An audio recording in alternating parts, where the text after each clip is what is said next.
Hello, everyone, and welcome to tonight's episode of Critical Role, where a bunch of us nerdy-ass voice actors sit around and play Dungeons and Dragons. Before we dive into tonight's game, we got some announcements to get through. First and foremost, we have two fantastic sponsors tonight. The first of which is our good friend D&D Beyond. Been with us since the beginning of this campaign. The new book, Mordenkainen's Tome of Foes, releases tomorrow. I got one last month, and it's amazing. It's, oh my god, it's so good. It has the Astral Dreadnought. I'm so happy. Hope you guys never have to fight one. But yeah, so you can order that now on D&D Beyond and check out all the wonderful content there. And if you order on D&D Beyond, you'll also receive the Rakama Adventures League Gith-focused introductory adventure for free. If you know what that means, words like mine. The Gith Yankee is such an amazing part of D&D lore. Go Yankees. Go Razzies. Razai.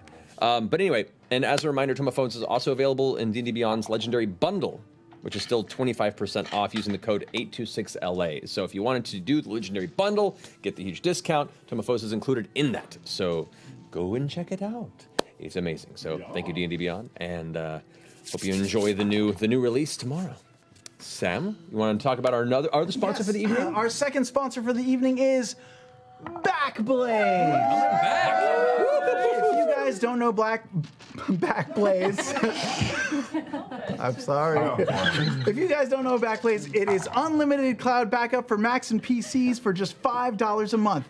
Yes, Backblaze stores docs, music, photos, videos, fan art, and more. I use the service, and to be honest, I've always thought it sounds magical. Well, guys, I discovered that it is actual magic. Fairy magic, to be exact. In fact, I captured one of their head fairies, Yev, a little sprite named Yev, in this trash bag. Whoa! Look at him jumping around. He jumps around. Let me just settle him down in here. There are no air holes. That's so irresponsible. It's okay. Oh, look, there he is. Oh, yeah. Magic is real. Wow. Magic is real. I have him right here in the bag. Yev, how does Backblaze work? Oh, he says you can restore files anywhere via direct download. You think that was going to be loud enough? I've got a backup if that doesn't work. He says you can restore files anywhere via direct download or restore by mail and receive a hard drive with your files. Yes, Yev, but how does Backblaze keep all those backups for such a low price? There it is. Wait, Yev says that they harness the power of love to store data? And that love also sustains your life? Wait a second, without your love, you'll die? Oh my god! Oh god, everyone! Yev is sick! No! Maybe the power of our applause will cure him! Everyone clap! Oh my god, no, it's made it worse! His lung has collapsed! He's bleeding internally! Oh my god, what can we do? He says that not enough people have visited backblaze.com slash critical role. That's him shaking, it's not me! Not enough people, my puppetry work is amazing. Not enough people have visited backblaze.com slash critical role to sign up to get a 15-day free trial. Critters, if you want Yev to live, you need to click on the site right now. Oh god. Oh god, he's flatlining. He's dead. No! Yev is dead. The Backblaze fairy is dead. Oh! What? It's a miracle! Enough critters! Enough critters visited backblaze.com slash critical role and signed up. You saved his life. We can continue the show. Oh my god. Poor fairy. You are a master of building tension. Back, you earned it. Holy shit. Puppetry. Wow. That was a real fairy, guys. I was so convinced. The Jim Henson studio was mad to let you go. All you need. How you ever snagged it with just a kitchen garbage bag is beyond me. So impressive. He's thrifty. Yeah. A child's lightsaber toy thing? Don't ruin the illusion. What are you doing? Why are you telling us? Never show your tricks. Stop it! So quiet. I know, it's too The fairy quiet. escaped and left us presents. The best one right here. It's a dragon. Oh no, it ran out of batteries! There we go. Everyone clap! Yeah. Oh, it's alive! What, honestly? Oh, my face hurts. Thank you, Sam. And thank you, Backblaze, for your amazing support. Thank you, yeah. Back in place. Alrighty. Wow. Ow. So, getting us back on track here. We have the Vox Machina Origins hardcover will be on sale next week, 5/31. Or in very, very soon, on May 31st. You can find it in the Geek and Sundry online shop. Check out all the details on critroll.com for it, but it's pretty awesome. We're excited. Yeah, It's gorgeous on paper. It's gorgeous. We're happy that we can bring it physically to you guys and not just digitally. So check out that. We have the Stream of Many Eyes coming up with our friends at Dungeons and Dragons. Coming up, event starts June 1st. And if you're in LA, you can check out the show live and in person. Check out dnd.wizards.com/SOME, Stream of Many Eyes, for more info and tickets. But we'll be, Ashley will be there. We're playing in my game on Friday. Me and Marisha, Sam, Travis, and Taliesin will all be participating in the stream as well. So check it out throughout the weekend. There's a lot of great guests coming in there to play some D&D and unveil Wizards' next big story Somebody campaign wasn't element. asked. Is that true? This girl right here. No, we asked. You just don't pay attention to email. Oops. It's okay. You got stuff going on. You know, there's other things happening. Truth. It's a human growing in. Yeah, you got baby brain, right? That's true. I totally was It'll just do like, nobody asked me. Oops. Sorry, guys. So we'll see you guys there. Yeah, some of you.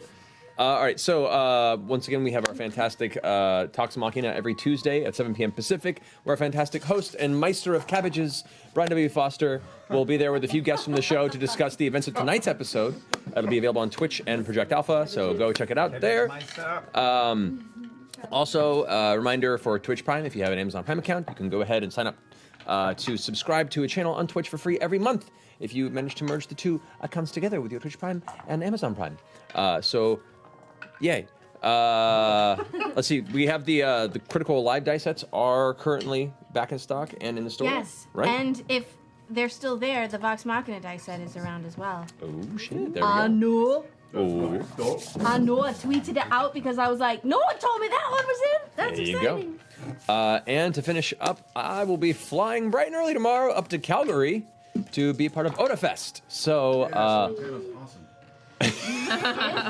all you wonderful folks in the Canada area, come and say hi. We'll have panels and signings and all that good stuff in between. So I'll see you guys there. Unless we have anything else to discuss, I believe that's the end of the announcements tonight. And that also heralds our diving back in tonight's episode of Critical Role.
and welcome back. Wow, you're just going back to basics tonight. Got to. Apparently, gone full circle, back to 255 and 0.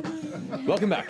So, last we left off, the Mighty Nein have been caught up in the political turmoil of the Empire, noticing that the king has declared war on the eastern realm of Xhorhas, specifically the Kryn dynasty.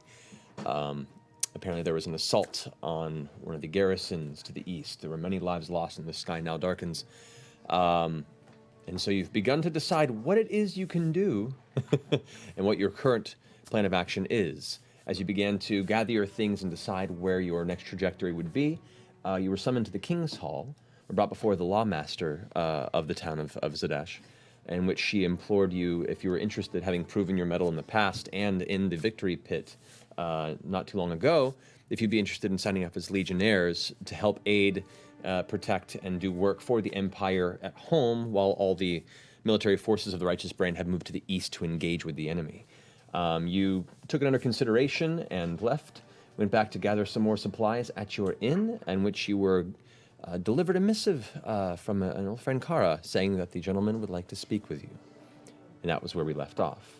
So, Mighty Nein, having just returned to the Leaky Tap, being briefly met with Kara, who delivered this information and then vanished back into the afternoon, what would you like to do? Well, clearly we're gonna go talk to El Jefe. Got it out of the way right away. Autocorrect. Inside story. Joke. Whatever. The inside story. Yeah, right. Yes, I think we should go talk to him. I mean, that seems like it would be smart, right? Yeah. And we've Yes! already signed one contract with him. Yeah, it's not like you would know where we went if we left anyways. Yeah. Kind of got us on lock. is it right now? If I recall, it's kind of later afternoon. That is my voice. Is it? I'm dialing it in still. There it is. And we got there. A little more mid, a little less travel. What time is it? It's like late afternoon, I believe. Okay. I mean, yeah, we could just head over. Let's do it. I get nervous. I get nervous spending too much time in one place. But if everyone's going, then we're going. Yeah, it's kind of like a stop on the way out, right? What if what he wants us to do means we have to stay here for a while, though? We'll have to make it worth our while. Like for lots of money, would you stay? You're at a table. You're doing well. Eventually, you want to walk away from the table. Yeah. What if the table offers you like Table. 4 times the amount you've ever seen? The table always offers you 4 times the amount you've ever seen. You got to walk away while you're winning. But all right. Yeah, we'll make a decision. All right. So, as you make your way across the Pentamarket to the familiar kind of down, dank, and broody interior of the Evening Nip Tavern, you pass by Clive, who gives you a nod. You head towards the hidden staircase down to the subterranean tavern. And there, a different sound catches your ear. There's the familiar sound of warm music and tavern flair, but you also hear rowdy shouts and cheers, and the occasional slam of something heavy against a skidding table. As you slowly descend towards the base of the curved staircase to enter the main chamber, you can see some folks are sitting at the tables, the gentleman is in this far corner in the back, and they're all watching a small circle of people in the center as 2 individuals in the process of beating the shit out of each other, bare fists, bare knuckled, and people are making bets and laughing and cheering and throwing like beer and various objects into the ring to mess with them. It is mid-craze scuffle at the moment. Oh god, it's a fight club. It's a fight club. It's a fucking fight club. Bo's in her element. As you guys step down into the main area, the large ogre bodyguard stands and kind of turns back. He's, low, guttural grunt comes through his protruding jawline with a and just kind of gives you a sign to continue inward. How you been, Kutha? Yeah, me too. All right. Getting a glimpse here as you watch a bit of parting between shoulders as everyone's standing end to end. You hear this heavy crack And the two people nearest to you all of a sudden bow backward. Apparently, one of the two fighting individuals being thrust into the circle is immediately pushed back into the center. And you hear another couple of swings go before they both kind of break away. You can hear the heavy breaths of them now exhausted but pouring with sweat. You recognize them. One is Lewis, one of the agents who fled from the research facility that you were then going after, and the other is Thed, the halfling fellow with the neck tattoo you had saved from the sewers not but a week and a half earlier. They are both bloodied. We got the information Yeah, from. Yes. Remember he was like trapped down by the spider. And the first guy's name was Lewis? Yes. Lewis and Thed. Yeah. They are both bloodied and intensely attempting to pummel the other into unconsciousness, and people seem to be just happily cheering it on as they go. Wait, yeah, who was Lewis? Being from the research facility? There were the three people that went there and fled the research facility that you ones then you had made to go. fun of. Yes. Woo, go Ted! Oh, yeah, that's right. Research facility? They made fun of? I'm The gonna ones jump up that- on the table and watch it. That we hazed. The gentleman's guys Okay. we talked to before we went to go Oh. kill the will-o-wisps. Oh. Yeah. Got it. All right. So as Jester ascends to one of the nearby untaken tables and watches down into the mix, you can watch as Thed kind of crawls upward, fists up in front of his face, trying to guard. He goes for like a duck and comes in for an uppercut. You watch as Lewis slaps it away, but it still manages to catch the edge of his jaw. Kind of slaps his head a little bit to the side, and as such, he pushes off and gives a kick to the chest of Thed, who falls back a second, goes into his back leg, and comes forward with a huge haymaker. At this point, Lewis tries to back out of the way, but it comes at an upward angle and slams into the side of his temple. You watch as his face kind of goes starry-eyed for a second as he tries to grab the edge of one of the chairs to catch himself. Thed runs up and then knees him right in the center of like the chest and stomach region. And you hear the whole group goes, oh, around. And you watch as Lewis pushes off the chair and steps back and tries to backswing towards Thed. Thed slaps it out of the way and goes in for a headbutt. It's at this point that Lewis appears to have pulled what appears to be something from his back pocket. And as he swings his hand upward, a scattering of sand and dust goes into Thed's face, who backs up going, ah! Starting to like rub it right into his face. As he begins to step away, trying to get his fists up, Lewis uses the opportunity to go forward and sweep his legs out from under him. As he hits the ground, chest up, he just goes into a double-handed hammer fist, boom, right down into Thed's chest. The air escapes him. Once again, the crowd goes, oh! There's like a slight clap from the back of the gentleman who's trying to watch over the shoulders of everybody. Jump up on the table, you can see better. This is the first time he's acknowledged your entry and kind of gives a look over, a bit of a smile from a distance. Lewis goes for a secondary blow. However, Thed manages to push off his smaller halfling form, able to dexterously dodge out of the way. He's gotten one eye partially open, the other one is just watering thick, and he kind of waits and paces himself for a moment. Lewis, however, follows up behind it very, very quickly and goes for a knee straight to Thed's face. Crack! It slams in, and as he backs up, you can see the nose is like permanently pushed to one side, and blood is just pouring down the front of his face. He has a hand up. It looks like you can't tell if he's trying to say he's going to stop or if he's just trying to defend. And there's someone looking over this bout to stop it if it happens. I'm going to turn to Molly Mock and just say, I got 3 gold on Thed. Seems a little late for a wager at this point. Just you and me. Fair, I'm in. All right. As Lewis comes in to try and finish off what he's already started, Thed waits the final moment and then ducks down below, gets underneath and between the legs of Lewis and lifts, throwing him up like ass over tea kettle till he slams onto the back of the ground. He turns around, wiping the other eye out of the way, pulls his leg up and attempts to stomp down onto Lewis's neck and connects.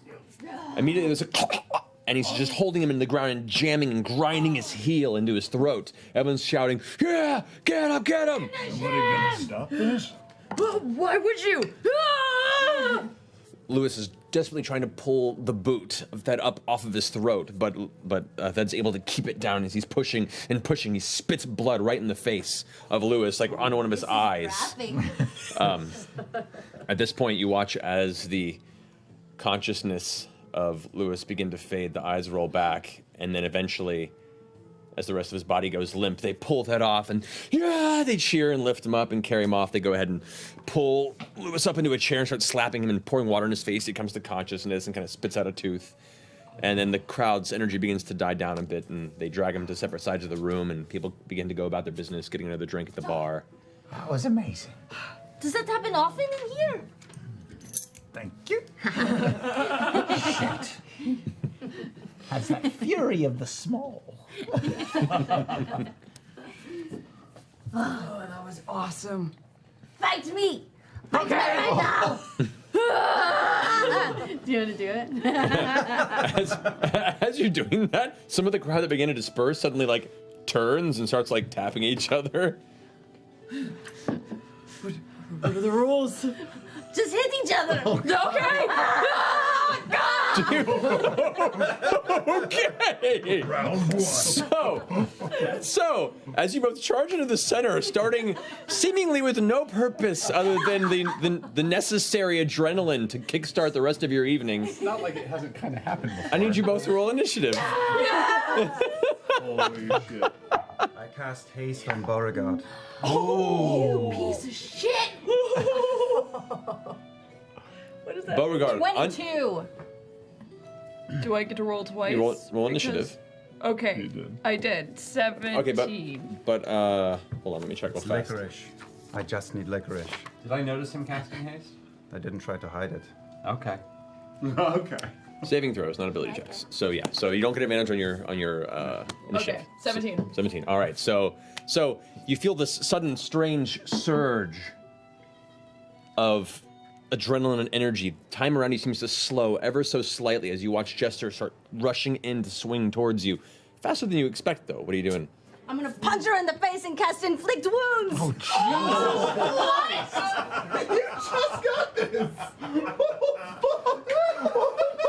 At first I level? thought we were having funsies. First level. I Okay. could do it at third, but I'm doing it at first. Okay, so it's a relatively soft punch because you're using it as a delivery method for the spell.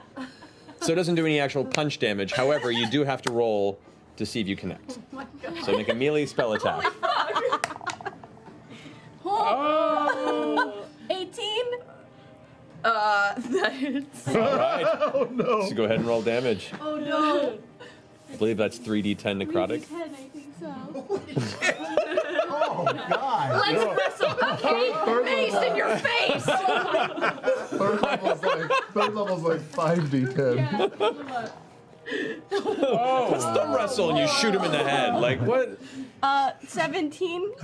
So you watch as your energy suddenly is instilled within your body, your vision goes wide, all the colors come into focus, and as soon as you look up to see Jester to distract yourself from the sudden sensation you've never experienced before, the one thing you see is this fist connect with your chest, and you all watch as a series of blood vessels in the sides of Beauregard's face and neck suddenly just burst and splash blood in different directions. You see white for a second. Your body is racked with pain, and you recoil briefly from just the sudden shock to your system. With this flash of action, I mask my voice and go, I've got 5 gold on the horny one! The fuck, Jester? All right, it's your turn. Do some like It Man, like all the way down her spine. right in the fucking ribs. Yeah, I'm going for that. All right, so you got 2 attacks now. Caleb is Okay. stress chewing on the licorice root that he used to cast the spell. You don't have your shield in Do this I- because you're fist fighting, so your no. AC is technically 2 lower. Oh shit. So extra attack action. Okay, the first one definitely hits with a 20. Yeah. The second one is a 15. No, it doesn't hit. Okay, and then I am going to spend a key to do stunning strike. What's your AC? That's What's your AC normally? Normally 18. Yeah. So. Just cracking it out. Okay, hang on. Stunning strike. As in 1 key. Do I have to? Hang on. Sorry. So you roll damage, and then Roll damage, and then do I do? and then she has to make a saving throw. Okay. I believe it's a Constitution saving throw. It's not great damage. 7 damage.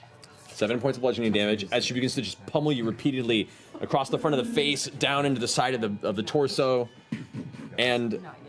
I need you to go ahead and roll a Constitution saving throw, please, Jester. Oh god. Oh no. Oh no. You guys are fucking each other up. 5. No, 6. Oh no. Okay, as she continues down your torso, There's a one portion of the back of your armor where your spine is exposed beyond just the clothing you're wearing. And after she finishes the round, she uses the momentum and just strikes straight into where the base of the Pointed spine, knuckles, where the nerve would divide down into the pelvis. And at that moment, your entire body locks up, all your muscles all spasm at once, and you are stunned. And I have another attack action because of And I haste. think I booped myself a little. I walk over to the other side of the crowd and go, I got 10 gold on the one with the bandages. Try to whip up a betting frenzy. It's just you against you. Now the haste. Take this. So the haste doesn't give you a fourth attack because what haste is it gives you An extra attack action. an extra attack action. Yeah. So you have the bonus action. So yeah. So you can attack with your staff if you want to, whatever your main attack is, Right. and then you still have your bonus action. And then I still have my bonus action. Yes. Because the stunning strike didn't use my bonus action, right? Correct. Okay, so I still have. That's not great. That misses. I rolled a natural 4. But then I still well, have. hold on. She is stunned. Oh, right, she's stunned. So attack rolls against that So have 10. advantage. So you roll again. That's a natural 1. All right. So this hit, you do pull back and ping, hit the armor, unfortunately, and your fingers kind of snap back a bit, and you feel the numbness from the shield. impact. Oh, you keep your shield in your ass? Yeah. Ow! And then I have one more bonus action, right? Mm-hmm. Okay, that's good. That's good. That's 19 to hit. That hits. All right, go ahead and roll damage. 6. 6 already. So that's 6 bludgeoning damage to you. So as Bo recoils from this and steadies herself for the next round, Jester, you are unable to move. You're sluggishly try and get your joints to function again. You try and speak, and it comes out in like a stuttering phrase that fades away. Your tongue not listening to your impact. Right in that sciatic nerve. Right in there. It hurts already. Too close to home. Hit that practice dummy. So that ends your turn. Back to Bo. I'm gonna just You no longer stunned. once again take my staff and I'm gonna just gut strike her right in the stomach. The first attack. Okay, go for it. That's a natural 18. That'll do. Let me double check and see when the actual stun wears off. Forward, I'll take 5. 5 gold. I've got Jester. Why are you using Until the my real end of name? your next turn. So you still have advantage on attacks against her. Let's see. Okay, now I'll take that 18. That first strike is 12 damage with my staff. 12 points of bludgeoning damage as the staff slams right into your clavicle, shoulder area, almost knocking you off your feet. And then what? How did I'm supposed to state flurry of blows Damage, she said? as my bonus, right? Correct. But I get one more attack, and then I can do I'm flurry gonna of use blows. my reaction Correct. because I'm not stunned to use hellish rebuke Technically, on you're you. still stunned until the end of her turn. Fuck! Is what Jester thought. Are you at? Second attack. Okay, 18. 18 Is that hits. the hasted one? This is just still my regular attacks. Alrighty, so this is the second strike with the staff. After one knocking her back from the shoulder blow. I'm gonna do 6 damage, was cracked just right in her gut. All right. Knock the wind out of her, The wind gets knocked out of you from a sudden blow to your stomach area. and I'm gonna do flurry of blows. Oh no! Blood Curse of the Eyeless. Full strength. All right, go ahead and take your damage. On who? So your attacks now, all of a sudden your vision goes black. For whatever reason, where they saw the brief bursts of the veins from the first strike from Jester, you now watch as bits of crimson begin to pour out of the corners of Bo's mouth as her eyes go over black. Motherfucker. So you don't have advantage, you just have a straight roll for your attacks. Okay, first one. 14. Nope. Second one. No, even worse, natural 4. All right, so yeah, Keeping it fair. eventually your vision comes back, but your knuckles hurt from the fact that you just punched twice in the thickest parts of her breastplate. And I have one more attack action, right? Because the haste you do, yes, and that one has advantage because the blood, yeah. 14, 20 total. That hits. Go ahead and roll damage. No 12 damage. Oh no! And with that, That was pretty good though. Jester got one good opening blow, and then And then Caleb fucked me. I mean, partially. But you also chose a fist fight against a monk, which is a rough scenario. Fight Club! The whole crowd goes, Yeah! You're leaving me. Sorry, Jester's Jester's Oh, unconscious. wait. Oh, I thought you were unconscious. going to Ford. I'm sorry. No, I'm just being my same awkward self. It's fine. Guys, she's our healer, so Oh, shit. can someone? Oh, my God. She's dying right now. You watch as one of the patrons of the bar comes up with a small jug of water and just kind of throws it in her face. Whoa! Is she okay? She's at 1 hit point. That was seriously awesome! It was like Dude, what did you do? That was crazy. I would have done it worse, but I thought we were taking it easy on each other, and then you went crazy on me. Well, I kind of got a little bloodlusty after I that. I'm so understand sorry. completely. What is the gentleman doing How during come all you were this? hitting so much, though? Because usually you don't have that watching. much I don't speed in really you. know. Do I know that he cast haste on me? Would I be aware of that?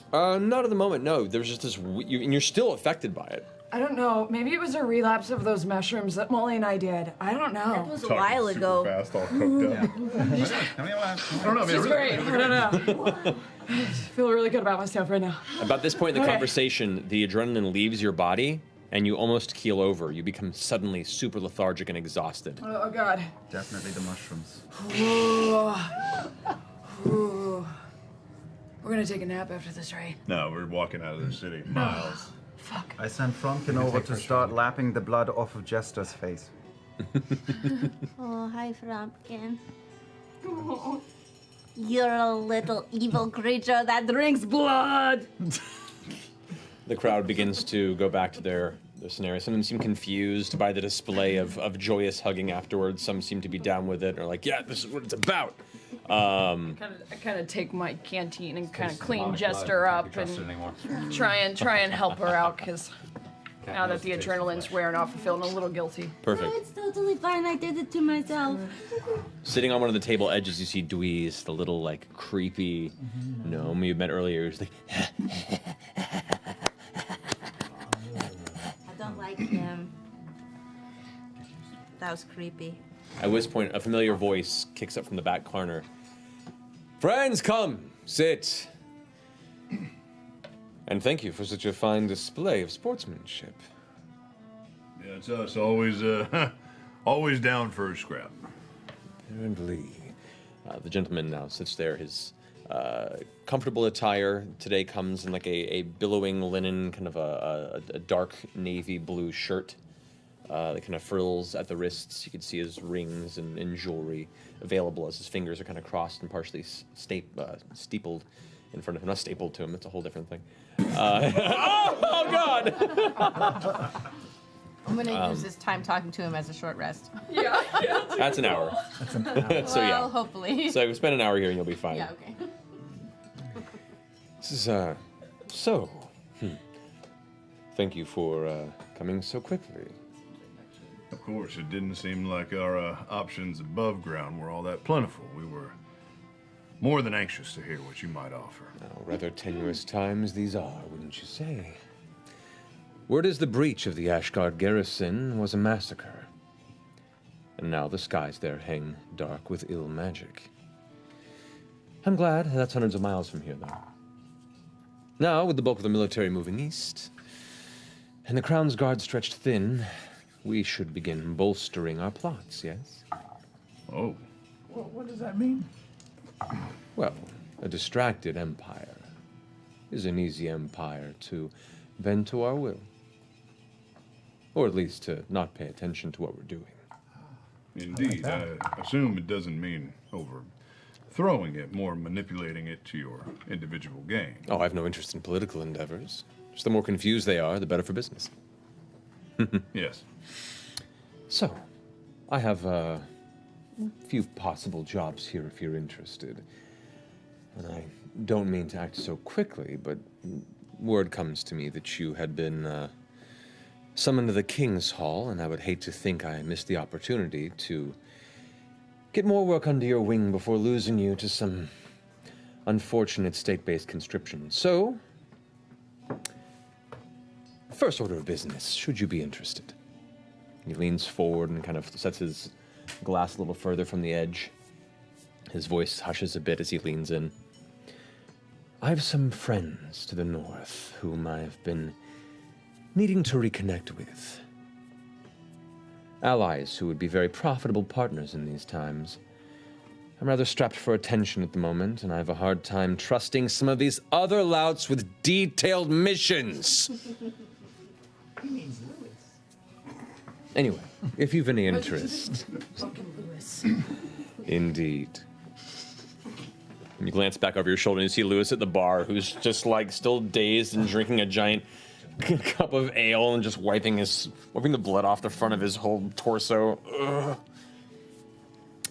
If you've interest in making coin, doing some interesting work, and getting to see most of our beautiful imperial countryside, I can go on.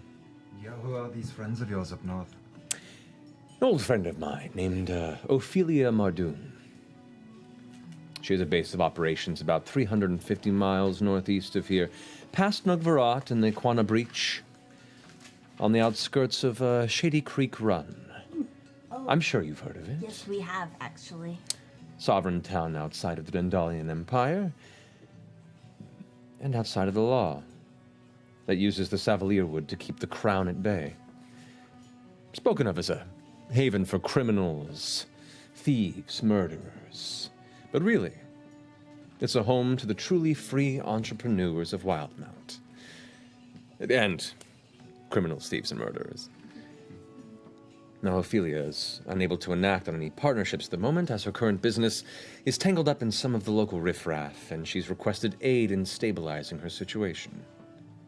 What I propose, as you've already proven yourselves effective problem solvers, self-starters with enough sense of honor to see a deal through, is for you all to travel northward past the Silverquell Ridge to Shady Creek Run to parley with Ophelia. Help her in absolving her from her current mire of complications, and return with her here to Zadash. For this task completed, I offer an advance of 500 gold pieces and a purse of 4,500 gold pieces upon returning with Miss Mardoon within the month. Question. Yes. Will she come willingly? She will, once you manage to free her from her predicament. Yeah. Oh. Complications, predicament. Do you have any more specifics than that, perhaps? I do not. That is the intent and the language she used when last we had correspondence. I think the nature of her business, much like ours, is meant to be on a absolutely necessary basis only. I'm sure once you speak to her, you'll have better information on that. A tantalizing offer. You said you had others? I do. If this seems to be beyond your depth, I'd hate to see the coin go to someone else, but I understand. No, we are just interested in more of a buffet here today. Understood. That underground tunnel that you've already visited, well, it happens to be a major artery for our smuggling business, leading straight up to the Lavinda Swamp. The Lavinda Swamp is a useful place to lose things, or people, until you need to find them, as well as a direct route to my contacts in Barrelben. We've been rather worried that no shipments have made their way south by the river in weeks. After sending your friend up to Barrelben last week, it was discovered that our safe house and storage facility in the swamp has gone dark. One of my men, as well as a handful of theirs in Barrelben, went to investigate and never returned.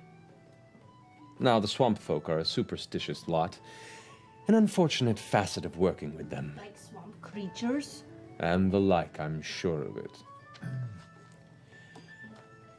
My contacts in town are refusing to investigate, recounting howls from the deep swamp. I would need you to head up to Barrelben. Locate a fellow named Fabron Keys. Usually hangs around the Keystone Pub in the Puddles. The Puddles is the part of the town that is, sinking. He's my point man for shipments, and the only one who knows where our safe house in the swamp is that hasn't gone fucking missing. Meet with him. Secure the safe house and its contents, and return to me. Consider a 250 gold piece advance and a purse of 1,750 gold pieces upon completion. Heck, if you can handle both. And with timely mind, there might be a bonus. As a sidebar, should we be worried about our friend that we sent north to that area? Yeah, where's Horace? Oh, he's in Barrowben. He should be fine. This is all based in the swamp. Leading to Barrowben. Could you describe your friend Vabron? Fibron. Vabron Keys? They're keys. He's memorable, based by his fairly imminent lack of teeth. His one wandering left eye. A bit of a skin condition. No grill, busted eye. Okay.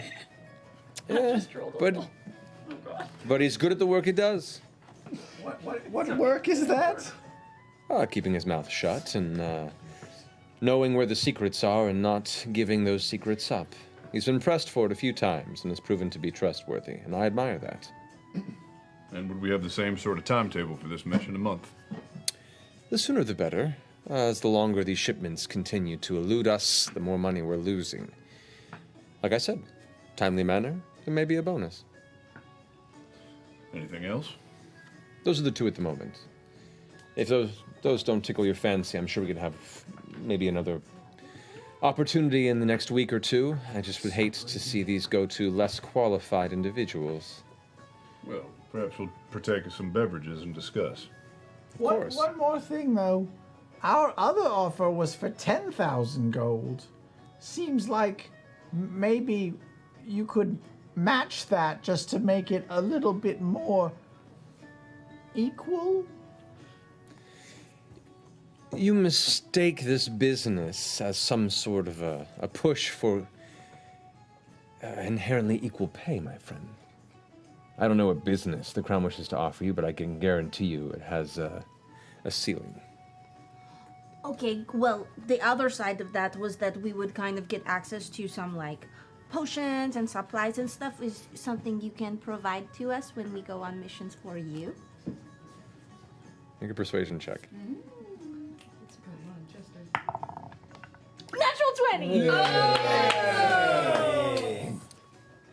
I wipe a little blood from my mouth. Super enduring with that black eye. You're kind of like leaning on one leg a little bit, unintentionally leaning in. Your own busted eye is kind of wandering. Turn of the Vex.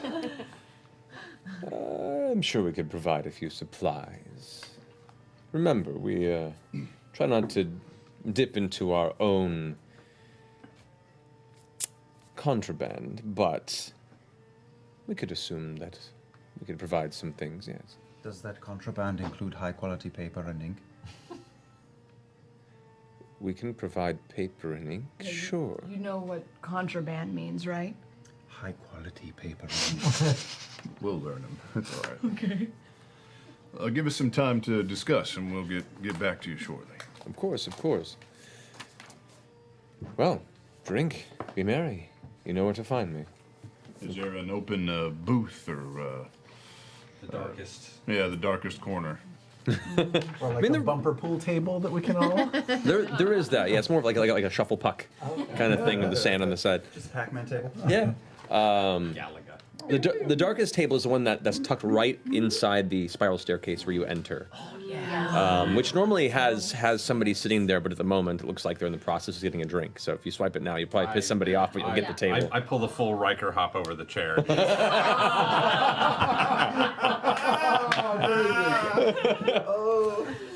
All right. As you guys approach, you can see the same kind of muscular, thuggish individual with the kind of skin-worn, tanned skin and the thick braces around his rough and tumble exterior begins to approach with a large, fully filled flagon of ale. Who stops, sees that you're sitting there, and kind of grumbles to himself and finds another seat. But you are as private as you can be in this relatively not private space. You have a table. Well, what do you think? I think it sounds like fun. I agree. Well, I mean, Molly, you've been talking about getting out of town. And it is out of town. This gets us out of town. It's almost perfectly out of town. It's I've out always of wanted to go to town. Deadwood. And we've already, how awesome does that place sound?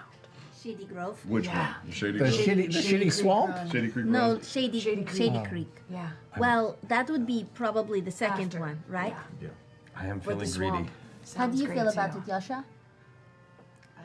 I long for the ride. Yeah, no preference?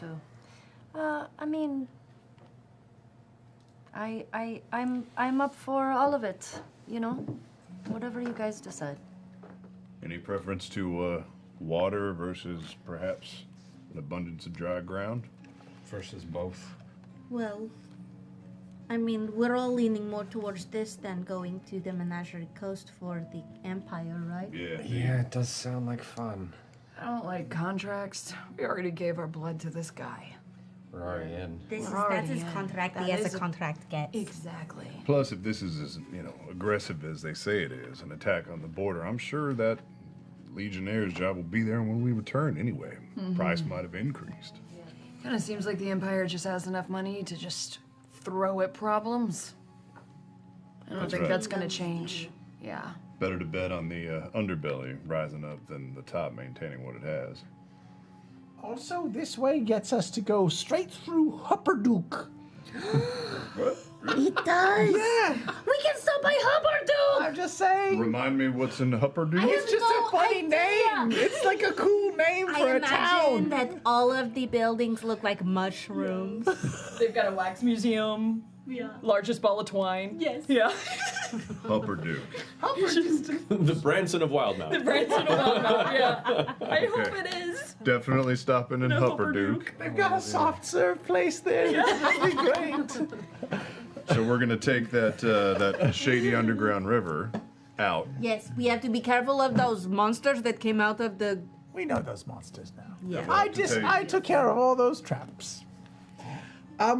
What could someone remind me? Because when the gentleman looks at me, I get a little bit, flippity flea. The swamp mission. Yeah. Like. Are you crushing on No, him? he's like the sweat thing bothers me. It's not Are you sweat. sure? I think it's sweat. Where I do you think feel the he's. tingling? I'm gonna think peek the around gentleman and is look at the vague. gentleman. Okay. He's back at the far table. He's currently drinking, and it looks like he has a small book of some kind that he's kind of moist? thumbing through. Is he moist? Make a perception check. Are you? How many of us are uncomfortable hearing that word? Yeah. 8. In this low light, it's hard to see. But when you were speaking to him earlier, there was a layer of general moisture across his What skin. kind of shirt is he wearing? The shirt he was wearing now is kind of like a navy blue linen kind of billowy shirt, kind of open in the chest a bit. You can see a bit of his chest hair and kind of the frill of the sleeves. See, the thing is, if he was sweaty, then why would he be wearing long sleeves? To hide all the sweat stains on his undershirt? I don't know. It's just weird, right? Like he's always sweating. He doesn't look like he's warm, though. Normally, when people are sweaty, they're kind of like this, That's true. you know? Yes. Anyway, I missed the whole part about the swamp. What's that mission again? What do we have to do? We go in, we try to find Fabron keys and secure the safe house in the swamp, and there's howling there, so probably wolves or something. But wait, find the safe house and do what to it? Secure it and then come back and tell him where it is. Secure it? Yeah, it's gone dark, right? So Oh. either remove whatever's in there and get it back up okay, and running okay. again. And hey, DM, knowing the Empire, how direct a route is it from Fabron Keys area, Barrel Bend, to Shady Creek Run? You have a map for that. Word. There's a map for that. Straight shot. Plus, if we have do to this, go around some mountains, right? if You we have do to this go around swamp the mission, Silver Call Ridge. oh, Oh, it's on the side. Yeah. Yeah, it's up there. Yeah, so we need to go to Barrel Bend, or we need to go to the swamp, come back here, You have a and then printout? go. Yeah, but Yeah, I want the good I'm one. special. I want the good one. Not has a dot matrix printer. I know, right? I had it. Very clever. Barrel Bend, Hopperduke is over here. Oh, yes, it is. And, where are we? right down. Do you think, Justin, do you think people who live in Hupperdook are called Dookies? Oh, is it the Hoppers? Zabinda, the Zabinda Swamp? Is that what it is? Lavinda Swamp. I think we should call them dookies. Lavinda. You should call them dookies for sure. And Shady Creek Run was in what area again, did you say? The Quanah Breach, Quanta Breach. northeast of Nugvarat. Oh, God. Northeast of what? Quanah Breach, there it is. So we're very close to Barrel Bend, and then it seems like quite a trek. A trek to. So we'll have to go here, come back, and then go again. Also, if we're going to go through Barrel Bend anyway, we might as well check in on Horace Why? to make sure he's like alive. What are we going to do if he's not? Yeah. Not tell anyone. Yeah. Exactly. So wouldn't it be better if we just don't know? Schrodinger's Horace. Yeah, we kind of held up our. Yeah. We did kind of hold up our part of the bargain. All right, all right. If I may, You may Yasha, not. we're gonna be really close to your old,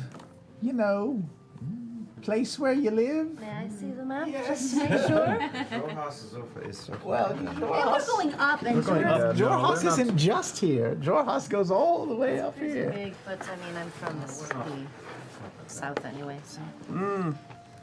Actually, northward is not Jorhas, Oh, technically. the Just graying west. wildlands are. Yes, the Graying Wildlands. Oh, that's the Graying Wildlands. Oh. Okay, so we're here. If there is a chance to Barrel look in bends, on that Horace, is if it is here. easy. The swamp is like around here. You know, if it's put right in No, front no, of no. us. Barrel Bend is where. Yeah, nothing. That's where I mean, the swamp you know, leads he's to. there. to Barrel Bend. That's where the I just don't want to go out of So our way we would looking go- for him, and then Sure. all of a sudden have the guilt of, That's true. I hate guilt. I mean, don't get me wrong. I like our efforts here in the city. I think we've done good. Yeah. Just hard to keep track of parties outside of our purview. I'm over Zadesh. Yeah, just Not that just far. over, It's huh? like a- Plus, it'll give us time to leave. Maybe things will change by the time they come back. Or maybe not. We'll see. Never know what happens outside. So we're gonna Far take him northeast. off. Yeah. Up on both of his offers, I think. Quite Quanah frankly, Breach. I am a little more comfortable on the open road anyway. Oh, really? Yeah. More nomadic. It's a little bit further away. Okay. Let's do it. Let's do it. Yeah, we'll pound our drinks. Keep them away from Bo, because she'll drink all of them. Sure we're here for a full hour, though. I'm gonna drink slowly. Yeah. I could use a little, yeah. Going to sip it. All right. The exhaustion point lasts until you take a long rest. So you don't get an exhaustion point. You just become stunned for a round. For a round. No. The haste? Yeah. Yeah, You're it's, good. it's You're fine. just a pain in the ass in combat, not in out of combat. Oh, once it wears I off. thought you you're got like, exhaustion after haste. No, No, it just stuns you for a round. One round. oh, okay. Which in combat is really bad. that's right. They were. Okay. So we'll leave Molly and Jester here to nurse their drinks and their short rest, and we'll go back up and speak to the gentleman. No? Yes, of Yeah. course. I'll come with you, Ford. Yeah. Anybody that's not nursing a short rest. I'm nursing a short rest. I'll go with. Yeah, I already used my alternative. Are you I going to have be a able lot to to heal say enough to the to, gentleman. Yeah. Am I going to be able to heal now what? for going down river? Or well, I suppose it's I going to just be used the one little spell. You'll be alright. your hit point. Oh, that's your hit points. I Are, was saying. Is All right. Sorad, Is the it what? female Goliath? Oh, Sora. Sorah. Is she present in the tavern at the moment, or the? She is. She's not right by the gentleman. She's actually sitting at the table, maybe or sitting at the bar about 15 feet away from him, but she's always in his direction. She's perpetually hawking his presence and ensuring that nobody tries anything funny, that she can get there quickly if she needs to. Nice. We'll approach.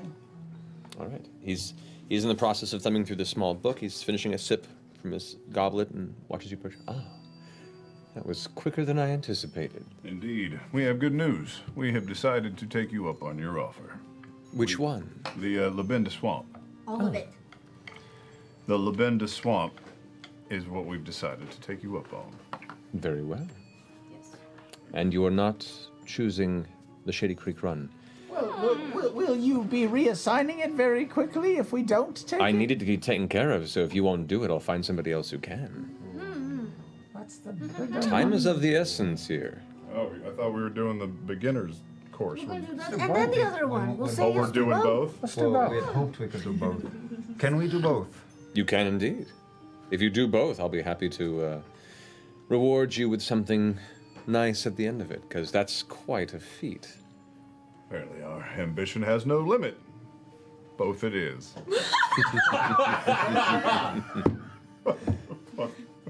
Very well. Well, I'm happy to know that we're doing business together once more.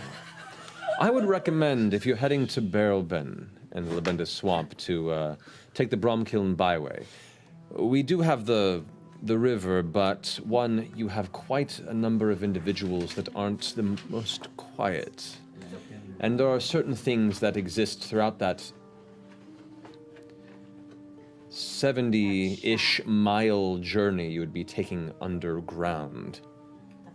By water or also on foot? To the swamp? Either way, it's still 70 miles to Barrelben. So that's a long journey to take underground if you are not quiet and inconspicuous. Our smuggling run usually goes in groups of 2 to 3 at most to keep it quick and unseen. When you say underground, are you speaking metaphorically, or do you literally have a way underground to get there? It's the river. You've already been there. The river goes that far? Yes. The passage that we were in. Yeah, we took that for like an hour, not Yes. 70 miles. Which is why I'm saying, if you choose to otherwise, that's up to you. But I would recommend taking above ground on the Bromkiln Byway. It's a well-carried road. It sees a lot of foot traffic. It shouldn't be that dangerous, and it's nearly a straight shot to the swamp. Bromkiln Byway. It sounds like it's going to be no sweat. I certainly hope We'll so. just stay high and dry. What would we have to be wary of in the river? Whatever decides to take up residence down there. Do we still have the cart and the 2 horses? Of course we have the cart and the 2 horses, yeah. We have the cart at least. We have You have like 5 horses. we have horses. Horses for days. Once we Crapper get shit there, at how do we- WC. Toilet. Toilet. John. I wrote them down. You know, we're unfortunately a little short on transportation. We could use a few horses. Well, let's seeing as how you're accepting both, that would put you in the business of acquiring the advance from both. So that would be, Dweez, please retrieve the advances, 750. And there's a brief break before you hear the familiar chuckling. And 3 large sacks are put up onto the table. Ting, ting. 750 gold. The advances for both missions. Outstanding. Now, Taking it. We're splitting it up. yeah, Jester did have an excellent question. We'll need certain remedies, especially near the water. Anything that you can provide that might put us in an advantageous position would be most appreciated. Dweez, gather what we can spare from the supply cabinet, please. And he wanders off for a moment and comes back with what looks to be 2 small, kind of over-the-shoulder satchels. He sets them on the table, opens the little lids for them, and kind of pushes them forward. And you watch as one of them kind of falls forward and kind of clattering out a few inches or so, some vials in there. The one on the right should be able to tend to any wounds you sustain along the journey. The one on the left can probably aid you should you find yourself pricked with some terrible disease. Poison and got it. Disease, not poison. Unfortunately, Healing. we have not that. Yes. Well, two vials in one of healing. They're technically both. Was it of greater healing? Ooh. The other one is cure disease. Paper and ink? We can provide you with paper and ink, should you be so interested. Dweez? Did you buy a fuck ton of paper and ink? You've used it all? I used it. You know what is also as valuable as resources as knowledge. In this swamp area, are there any particular hazards that we should keep an eye out for that your men have seen and repetitively? None that I've really cared to remember. That would be probably more of a question to my ally there, if you don't mind. Speak with Fabron. He's very familiar with the area and can probably give you the information you seek. I wouldn't presume to be as lucky as to have Lewis have tried this mission before and fucked it up as well, has he? No, I would not ensure such a mission to him. Yeah. And he glances past you in the far corner, and you can see him now, like, leaning over the bar, probably 2 full cups in, starting to get a little dazed Hey, on the Louis. stool. Fuck you. His hand just kind of does this. Yeah, he's a winner. You will get 107 gold.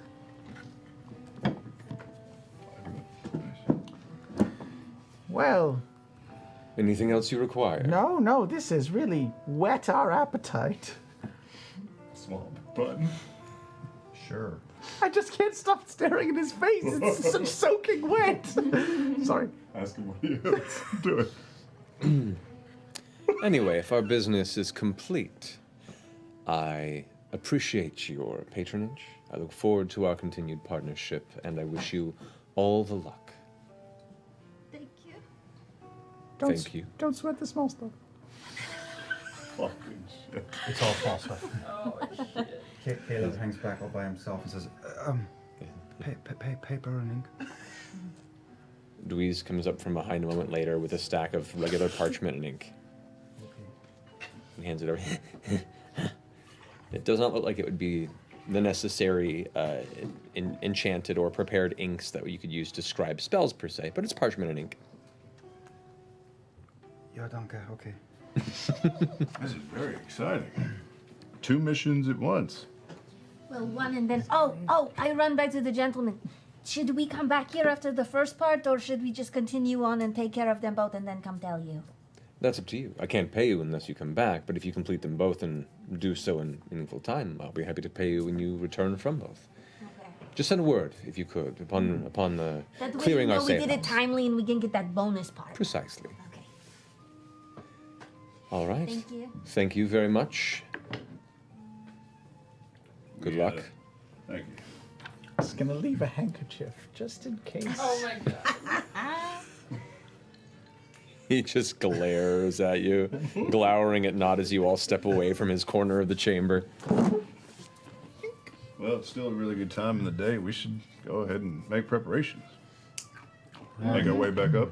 We're already ready to leave at a moment's notice Yeah, anyway. we already packed our rooms up. There's didn't nothing we? at Pumat's anymore. No, we didn't. You guys are largely. No more Pumas. You've almost cleared out between you and other patrons in the recent weeks. They've cleared them out. Yeah, it's not an endless emporium. As we pass that big ogre on the way out, I say, Kutha, keep it real, all right? As you do it, it kind of turns around and a hand slaps onto your shoulder. Kind of the finger and thumb of it go from like the front of your chest to your small back as it grapples you and spins you around and goes. And then just releases you.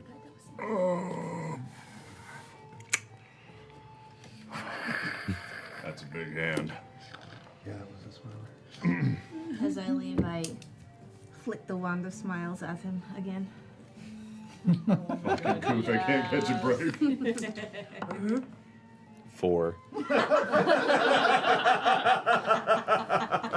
As he peels his large mitt off of Ford's body in grunt, he turns to the rest of the chamber. Here it is. Like the birthing of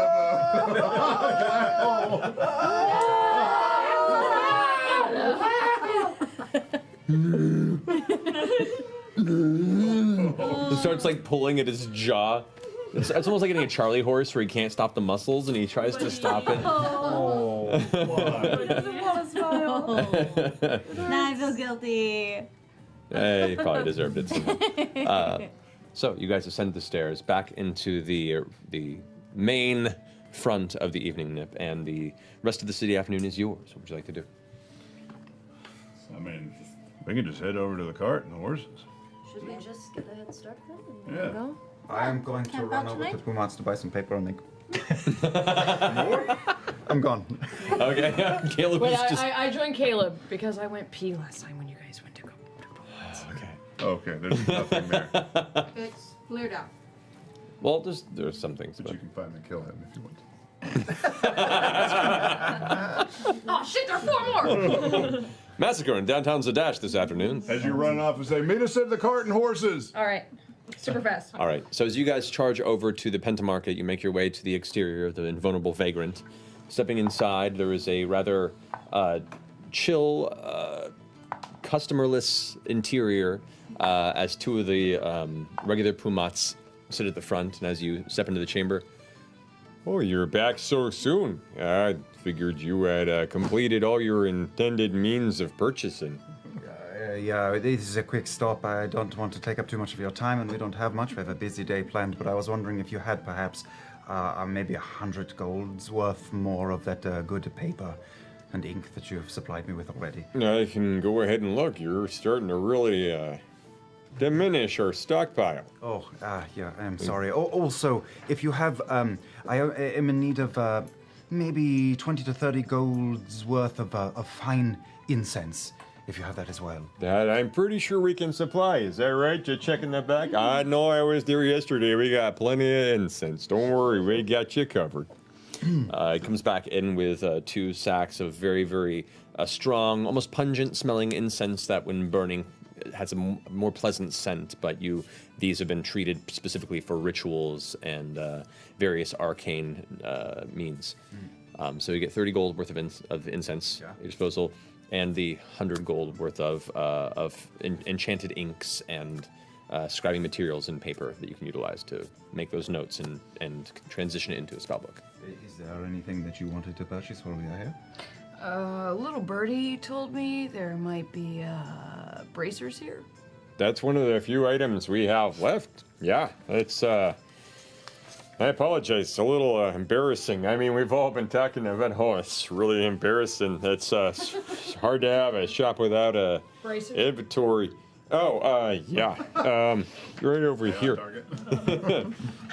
Goes and pulls one of the boxes, one of the shelves, has a glass top, and he kind of presents it to you. And there's like a velvet interior with two little alcoves inside where these very beautiful looking silver type bracers with scrolling and runic sigils carved into it across the band are present.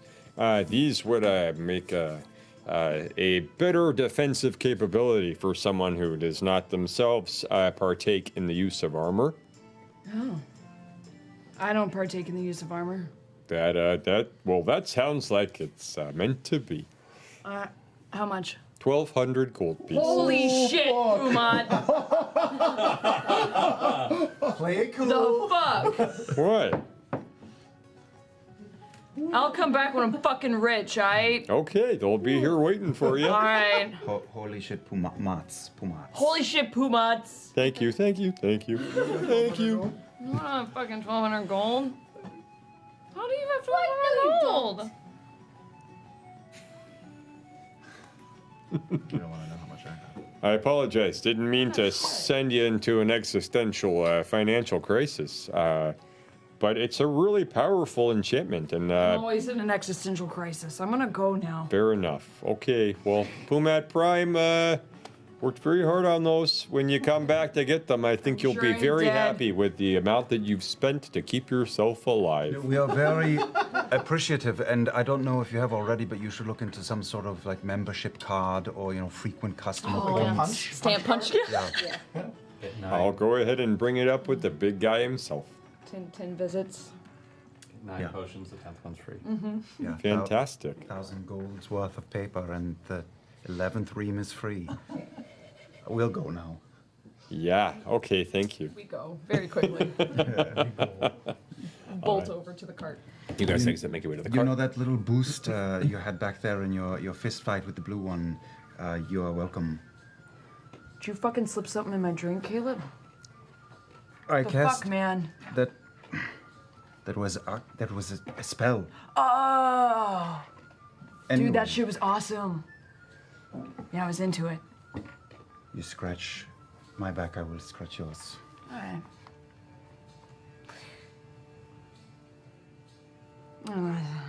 The others are impatient. Let's go.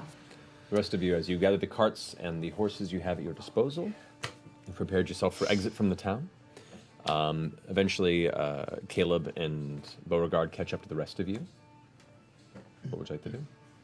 Who's riding on the cart first? I don't need to. I feel weird. You're just gonna walk?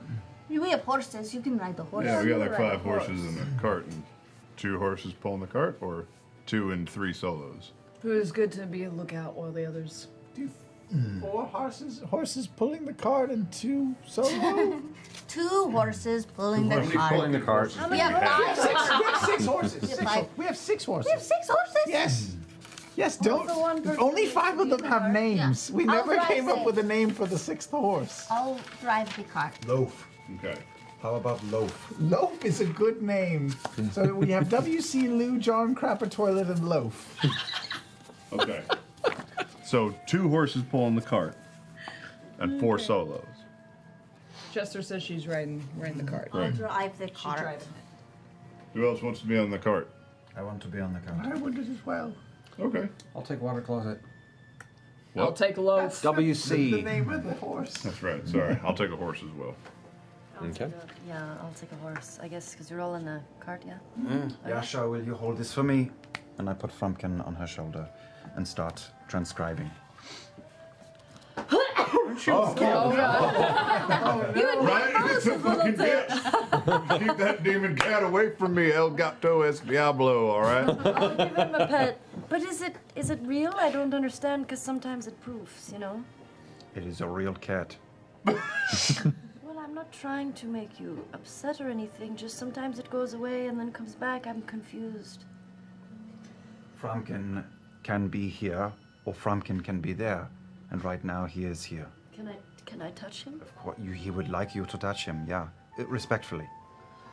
When someone kicks him and he poofs, does he just automatically go to the other place, or does he like die for a little bit and come back? No, I think it is pretty instantaneous, and honestly, I am so glad to have him, but I think it is probably nicer on the other side. Did your mother ever read you stories about the Fae? The Fae Wild and sprites and blumpkins, and that's not the word. My mother never did, but the traveler told me lots of stories Of the Fae Wild. of everywhere. Oh. It's Feywild.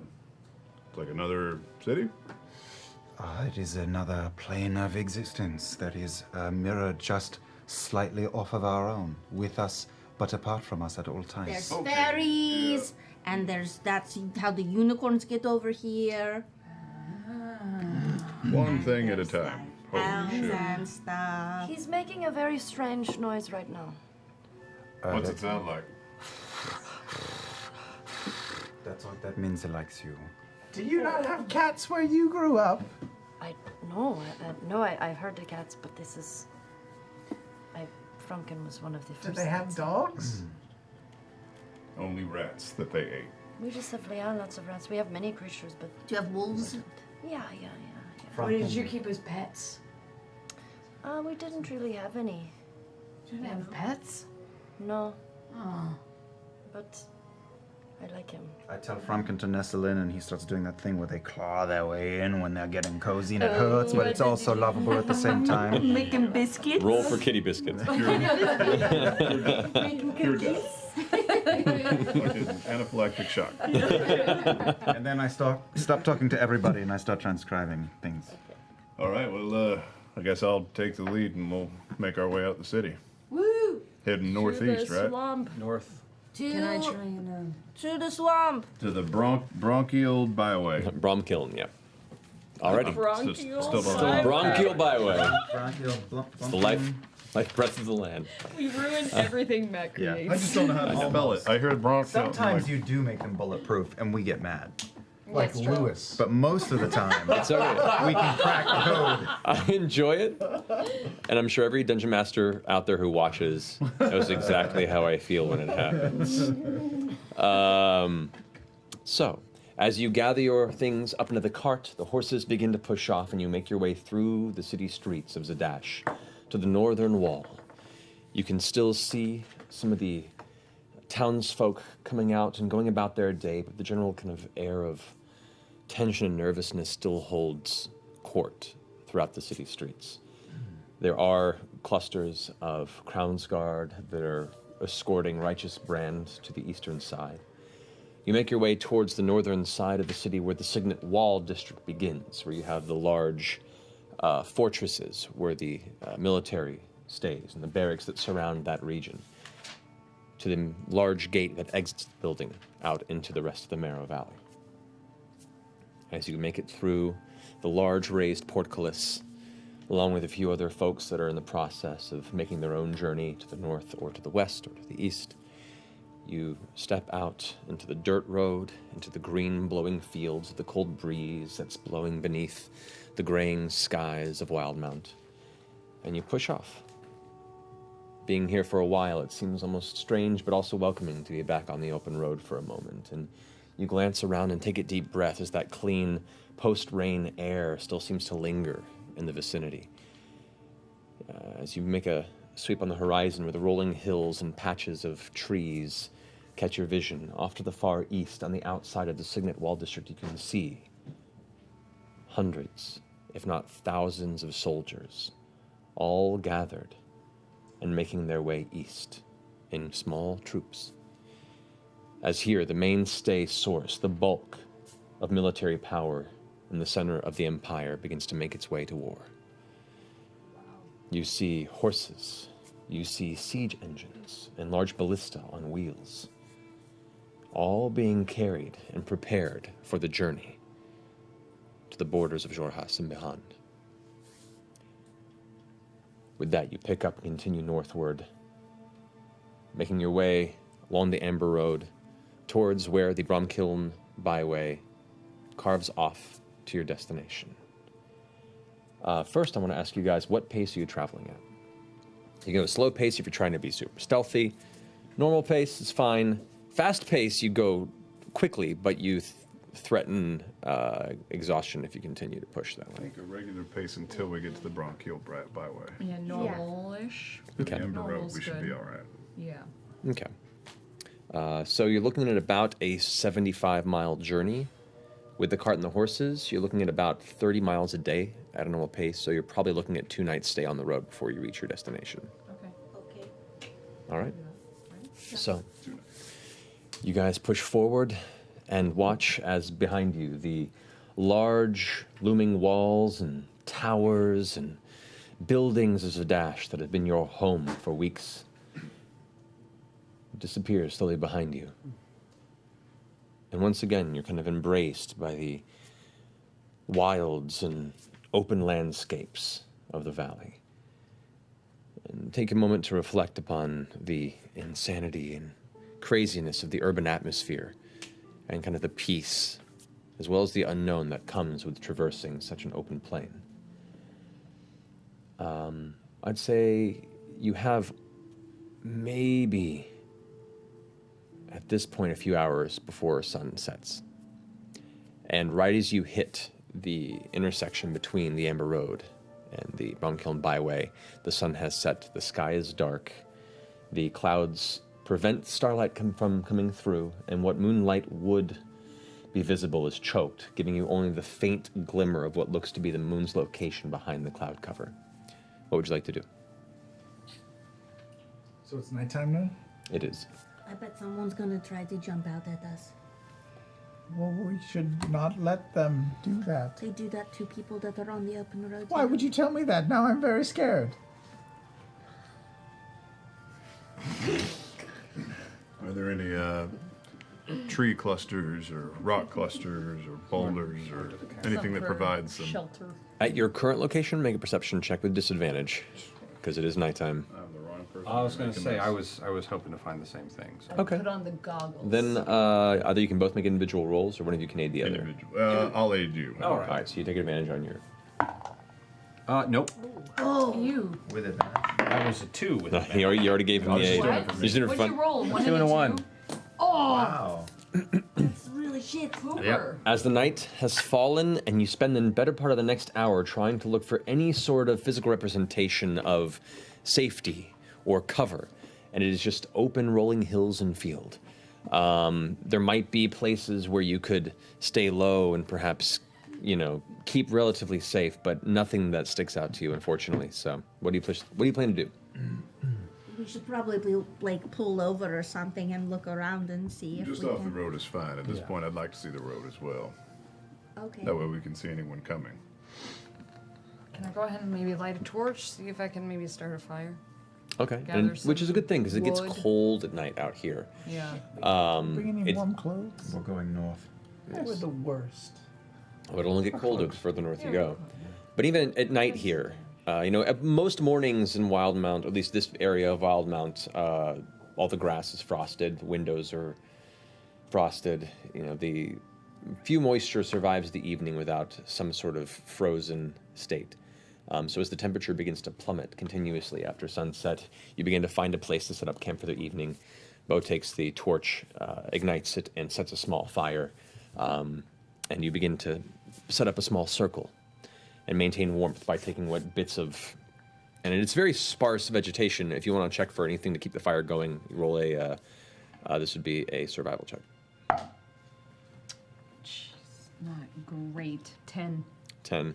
You manage to get some brush gathered. You're probably not going to be able to keep the fire going all night. I donate the paper that the gentleman gave me. That's a fast burn. That's Yeah, not I going have a to torch last as very well. long. Yeah. I've got a torch. Okay. So I'd say if you throw in 3 torches, that'll keep a modicum of the flame going through the night. Not the most heat, but it'll be enough to prevent you from dealing with the biting cold as you rest through the night. I'll throw in 2, Molly. Okay. We could camp on top of the cart because we won't be on the ground. It's warmer on there. It's true. Park the cart next to the fire. Mm-hmm. Yeah. All right. Who's taking watch?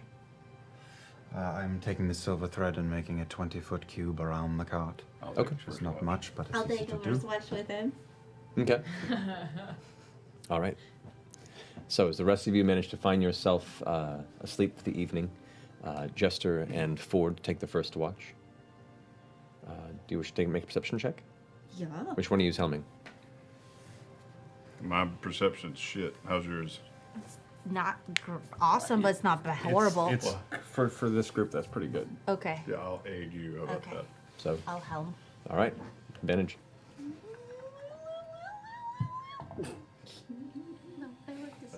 I know. Oh, god damn it. Better than my 1. 13. Okay. Keeping an eye out there, other than a couple of bits of whistling wind that blow through in segments, you don't pick up anything shifty, and your watch comes to a close without issue. Well, that was an easy watch then. Yep. Next watch? I'll take second watch. I'll All take right. second watch as well. Okay. Perception check at disadvantage. All right. So, who's helming perception check on this? How's your perception? +2.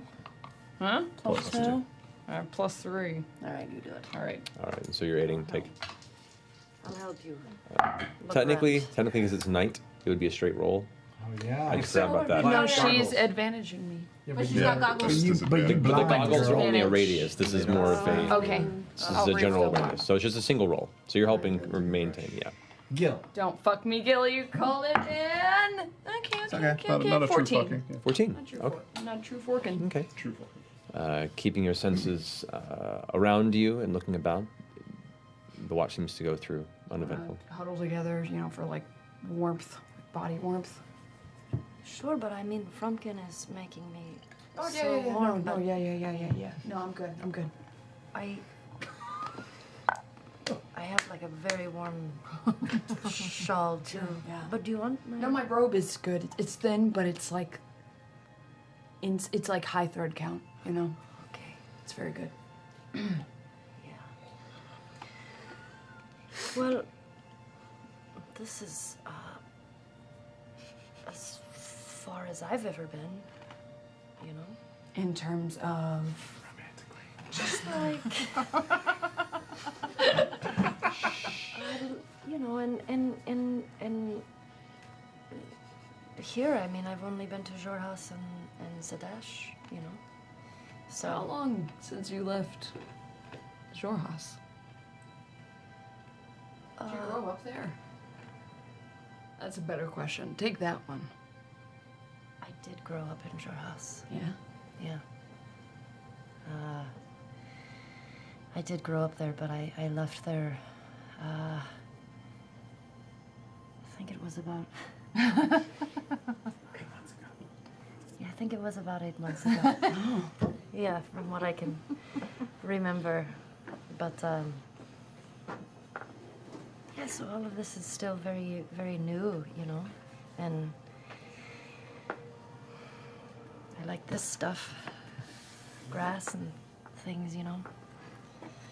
You appreciate grass? I think so. I mean, it's a much softer ground to sit on, you know, instead of like a marshy, sandy. Wow. Yeah. Yeah. Uh-huh. Well, what was your favorite part about Zadash? Zorosh. Fuck. Jorhas?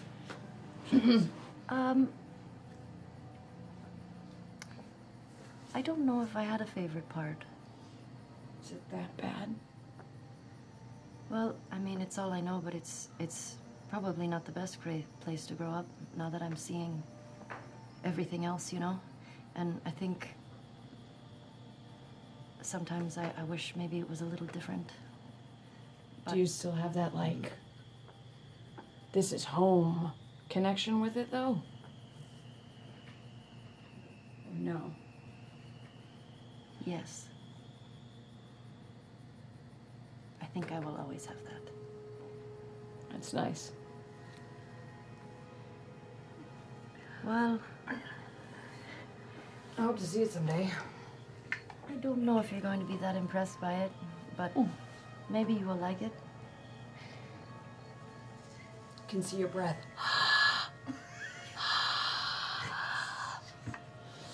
Yeah. Well, I wonder, I mean, I wonder if anyone else, I think, is our time up, or? I think so. Okay, and with that. That was such like the church youth trip flirting. Yeah. I know. Great first date. You gotta start somewhere. And with that, your watch comes uneventful. God's really cool, right? Right. Third and final watch. He's out there. Me and Caleb. Me and Molly, I guess. I'm on third watch. I'll All take right, third watch. So not in Molly. Who's helming this one? What's your perception's probably high as well. You don't know. Yeah, you take it. Sure. All right, so advantage on yours. Oh, advantage. Yep. Well, actually, it would have been the first one. I realized it's advantage, but disadvantage because Oh, is it terrible? Okay, 10. Why Okay. is it disadvantage? Oh, wow. All right. As you guys get partway through your watch, kind of conversing, muttering about the recent events, the sun comes up uneventful. Should have put money on Bo. Kicking myself for not putting money on Bo. Oh, well, you know, if it makes you feel any better, I lost money on Jester on the next one. That does actually make me feel better. Thank you. You guys, I was at a disadvantage. You're not there. You can't hear anything. We're all camping together. You're asleep. Oh, you guys are still on your way. Although that would be what I would imagine Chester would say to me. That was just an impression. Yeah. Yeah. Guys, it's so crazy, you know. Yeah. No, So terrible. Wait, she's like Luigi? I don't know why she went Luigi. I don't know why. It's a crazy.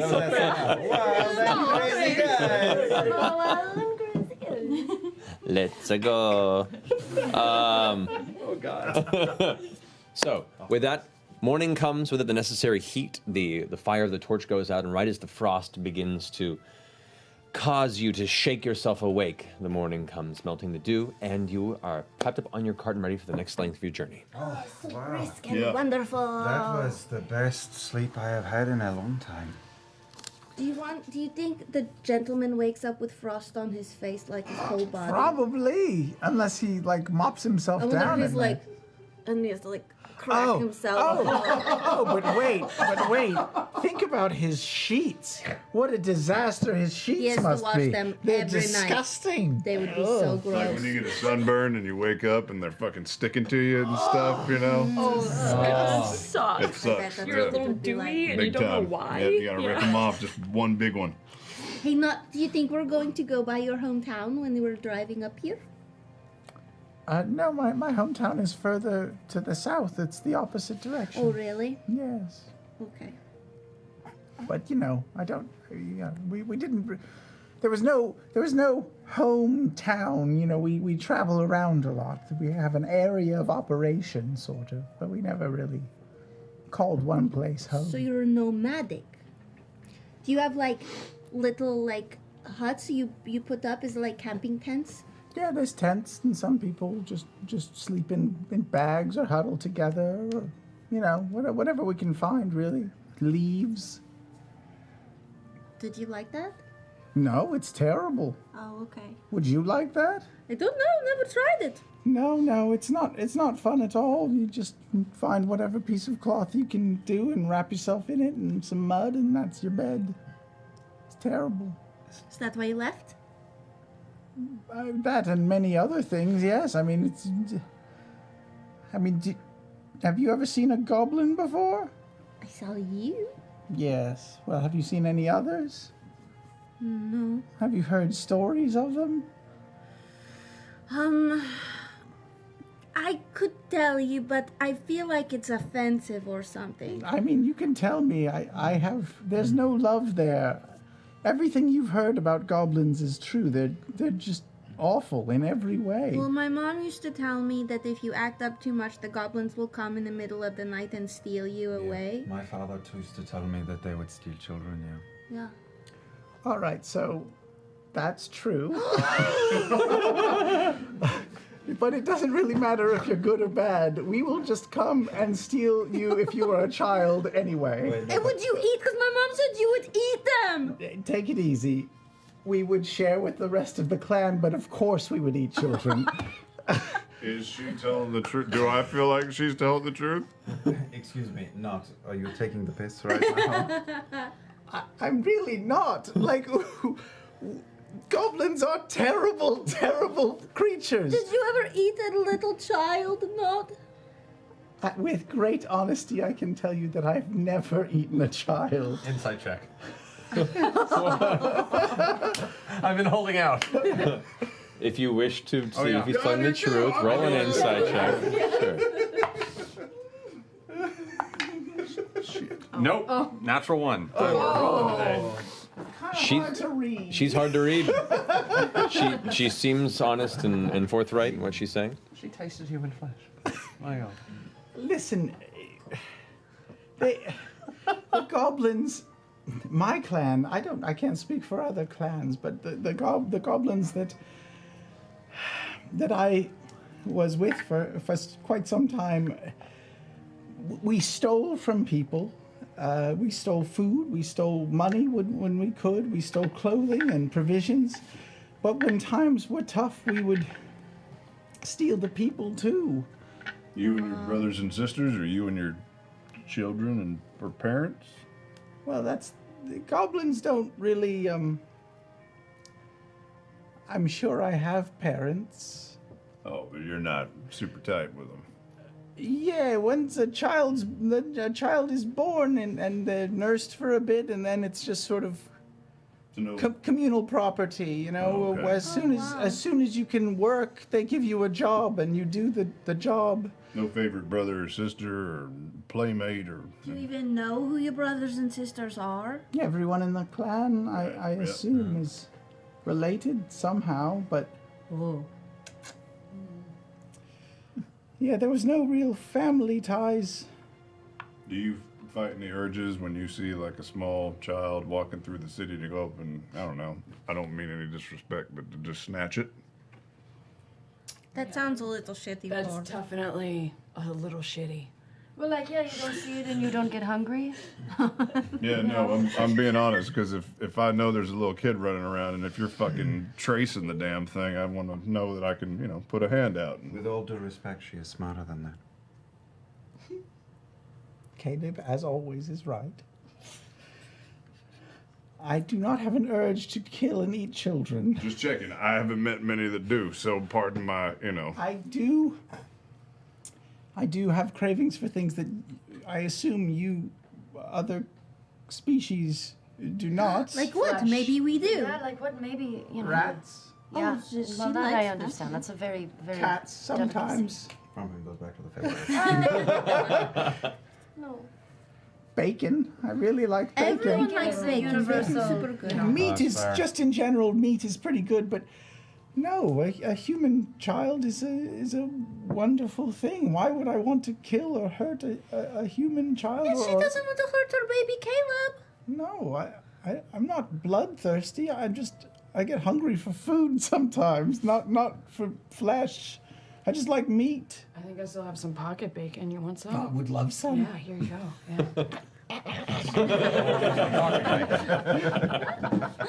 Yeah. No, I like children a great deal. In your belly. No, not in my belly.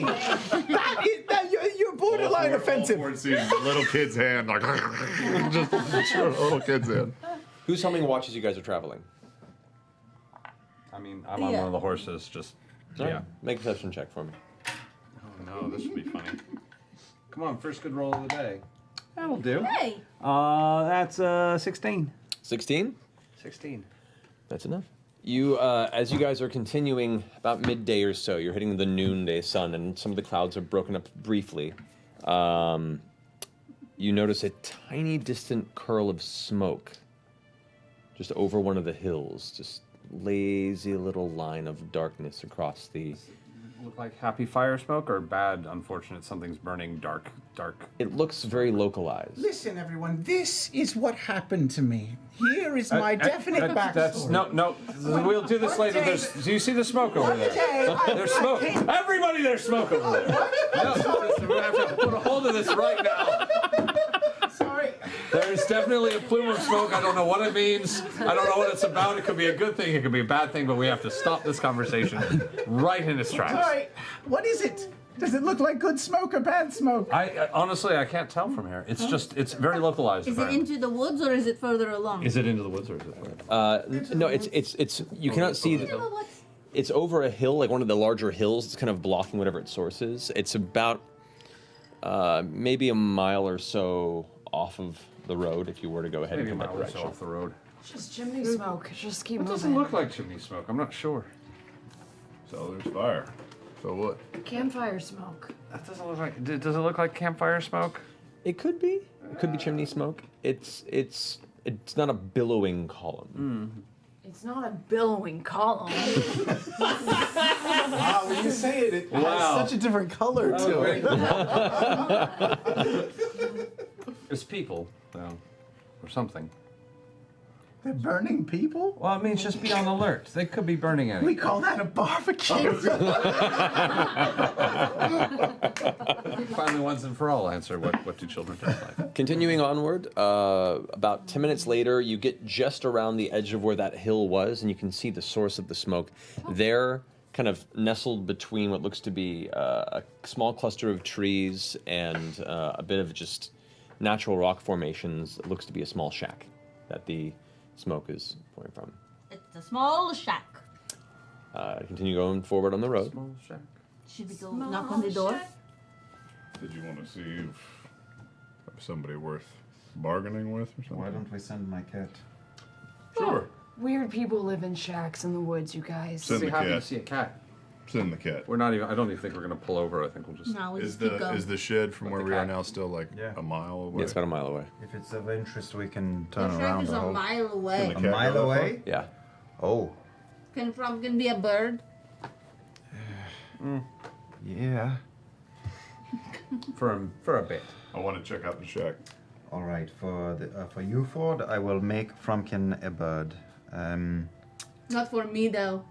Caleb hates We me. could always just go. We could just walk over there. Yeah, that's what I was thinking. It's but kind of a let's just hassle go to knock on the thing. Yeah. turn him into a bird. Yeah, keep your cat. You are more sensitive than I would have imagined. I want people to like me. You're so tough, but Yeah, everybody lead the here way. likes you. Yasha's leading the way. All right, Are you so checking out the shack? I was just about to make a really cool owl. Are we really okay? I mean, All right, so- really cool owl. all right, so Yasha's going to the shack. Is it just Yasha? I'm I'm following. going to. Wait, I'm going she's with- going to the shack? Yeah. We're both Okay, I so guess. Yeah, yeah, Yasha, yeah. Molly, and Ford are heading to the shack. Okay. We'll be right back. I'll put Frumpkin back on her shoulder. Okay.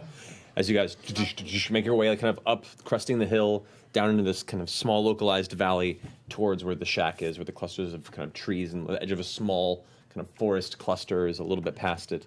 You approach the shack, and as you get towards it, you get a better look at it. It's made of simple masonry and stones lodged together to create the outer walls of it. It can't be more than 20 feet by 20 feet in size. It's not a large abode. There is one brick chimney with that single kind of curl of smoke that was visible off your end is there. You can see there's a wood chopping block on the outside with an axe embedded and left in it with a couple of pieces of firewood off to the side. Looks like there is a tanning easel set there for whoever's been utilizing it.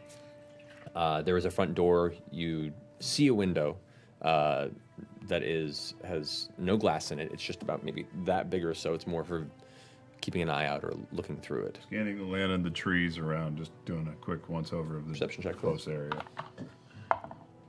6. Looks fine. Looks clear. Good looking. Great. Yeah. Okay. I'll head around I'll back. Okay. Okay. You can head. I'm gonna get off my horse and. Okay, get off the horse. I'm going to start looking through Frumpkin in an attempt to let Yasha know that I am with her. I make Frumpkin do this to her forehead. With his paw. Just like soft paw starts tapping you in the face. Stop it.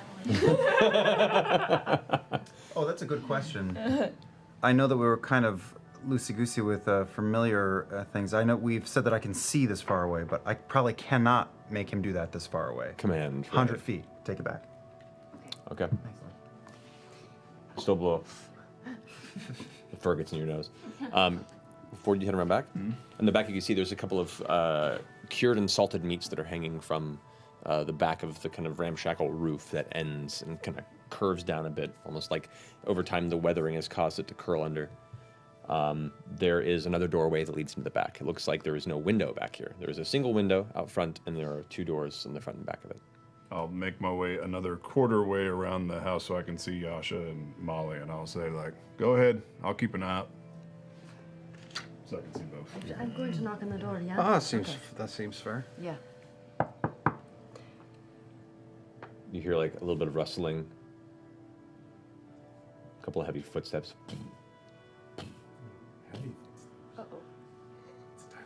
The door, you hear a large metal rod shift. And it just creaks open, maybe about 2 to 3 inches. And there you see what I can only describe as an elderly full-blood orc. His head wreathed in tangled, gray, coarse hair, like a crown around the top of the head that kind of goes past the mouth and over the chest to about midpoint there. A foot-long beard around his chin that ends at about the bottom of the clavicle, or the sternum. Muscular and hunched, his gray-green skin looks thick and weathered and folded at the crow's nest and under where the nose and the mouth is. You can see the 2 heavy tusks protruding from underneath the lower jaw. His eyes are sunken and bloodshot around the yellow sclera. One hand opens the door, while another one remains out of sight. As the kind of face pushes forward to inspect you, the low voice says, "Your business." Oh yes. Hello. We were just passing through, and we saw some smoke, so we just wanted to make sure everything was okay, and just come over here and check on you. But you seem to be fine. Everything is fine. Selling any wares, or do you need any news from the other side of the road? Have you news to share? There are skirmishes at the border, and soldiers are moving east. Lots of them, worth noting. We're trying to avoid it. Good to know. The door begins to close. But did you have? I don't think you answered the other part of what he was saying. Do you have any wares for? Right. For sale. For sale. Leans further in. Go ahead and make Or a like some meats. make a charisma check. Oh yeah. Here we go. Now's the time. Now's the time. Oh! Now I have a -2, guys. Yeah, but still. Yeah. Okay. 11. Okay, all right. Shimmy a shake. Just kind of glaring at you with one eye kind of peeking through, and There's a bit of a grunt, and the breath emanates, and it smells of like heavy pepper and dust almost. Kind of a bit of a smokiness to it. The door opens slightly more, and the head peeks through to give you a good look over. Maybe for trade.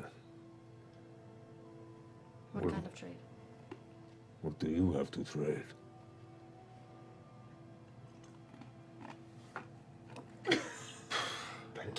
Reaches out and. No. Okay. Do it. I'm just. No, moving we have. around. I can't. We have some bits and pieces. What do you need? We have gold, but you don't really strike me as the type who cares. Gold doesn't hurt to other passers-by. I've got a few bits. What do you need? Do you need tools? Do you need? Yeah, what are you Tools looking are for? helpful. I'm going to pull out. Vegetables. Fresh produce, maybe. Do I have anything? Fresh produce we're a little thin on because we're just on the road, but we do have. We might have some bacon. Opens the door a bit Pocket further bacon? and kind of looks to the left, looks to the right. You're off the side of the wall, though, so you don't see him. He doesn't see you. He goes, Come in. and opens the door fully and steps back, and you can now see he had in the other hand what looked to be like a really nasty-looking, somewhat rusted battle axe that he just kind of had right around the door just in case. He goes and sets the loop at the handle of it and puts it over a knob that's in the wall, and then steps inside his small hovel as you kind of look in the inside. It's fairly bare, but there are lots of furs that have been skinned and cured that are up on the walls that are hanging from wolves, from badgers, different other creatures that he's probably hunted and brought in here and tanned in the process. You see what looks to be hanging on the edge, a handmade piece of hide armor that has been recently stained, and as soon as you get close, you can kind of smell the stain scent off of it. And you get the sense here, based on the tanning setup outside, that's probably part of his trade and business.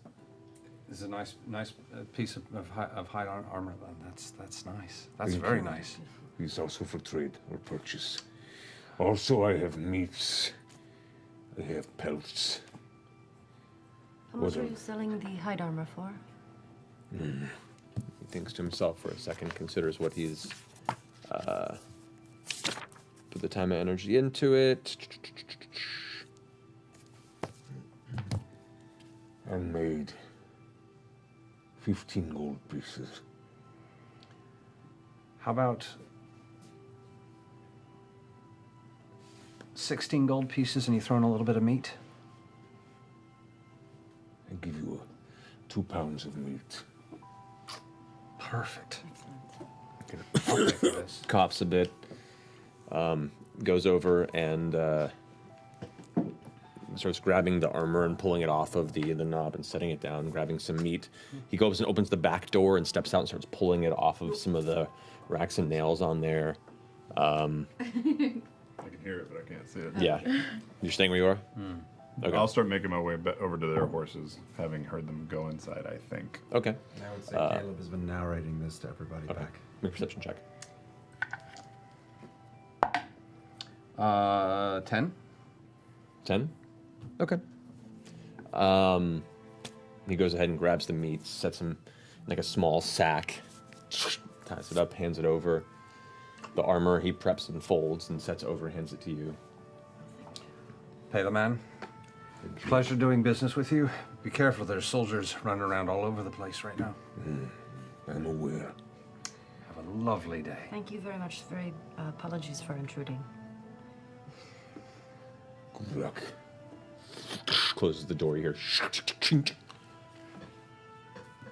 What was, That meant weirder. Yeah. what was in there? It looks like there's some hide armor, you know. And meat. Yeah. Oh, nice. Yeah, we got some food for the road. Okay. Fair enough. There was a trap door in the floor, and there were just people stuck underneath there. Yeah. Just 3 more points on that perception roll. I went like, going on. that carpet looks like it's been moved recently. All right. Sorry. Shit. It's all right. Let's Just the one guy in there? It seemed like it. again, met weirder people. He is selling stuff if you want to go check. You got the What did he have? Just meat and Meat and armor. armor. Are you? nah. Yeah. Okay. All right. Shall we? Yeah. All right. You guys mount back up on your horses and make your way back to the rest of the group on the cart. What kind of armor is it? It's hide armor. It's hide armor. It's just well-made, handcrafted hide armor for anybody who would have use for it, whether it be using or reselling. It's up to you. All right. Nothing? We made a friend. Did you kill someone for that? Yes. He's dead. He's very dead. Yeah. And then he rose up from the grave again. We had to kill him again. Twice. Yeah. Same man. But that shack is now ours, so. Great. Should we stay the night there? Yeah. Maybe we should just live here instead of going anywhere. I'm thinking of planting soybeans. This is our keep. This is our keep. What do we name it? Okay. Small shit keep. Yeah. Shall we? 4 walls. Yeah, let's Keep going. All right. You guys continue Four-wall keep. onward for the rest of the day until eventually the sun sets and you find yourself with evening quickly taking the sky. Alright, let's make camp before we completely Yeah. lose Yeah, light yeah. this time. Good call. All right.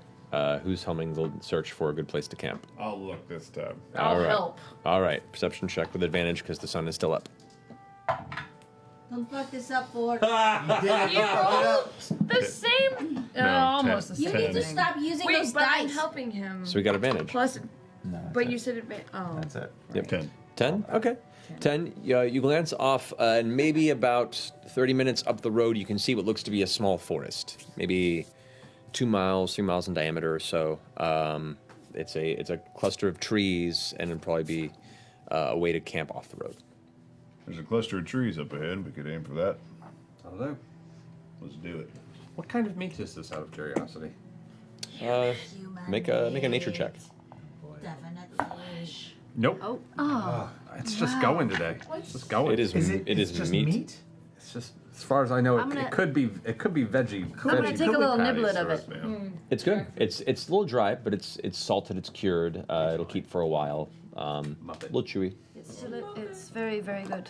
From tasting it, do I know what it is? Wish I had it. Make a nature check. Okay. If only I had help counting to the number 4. Have you ever tried human before? We'll see. Don't fuck me up. Saltpeter. 5. It's good. Yeah. It's very good. It's very good. I think I'm going to want more of this. I'm not sure Yeah. where it's coming from, but I Yeah. definitely think I like it a lot. I'm getting a taste for it. Yeah, this is so. It's a delicacy. I'm gonna start making a nice, pretty bed in the cart. It's gonna be like really For nice. all of looking. us or just you? For anyone who wants to stay in here with me. I would like that. Okay. Okay. I'll make a fire again.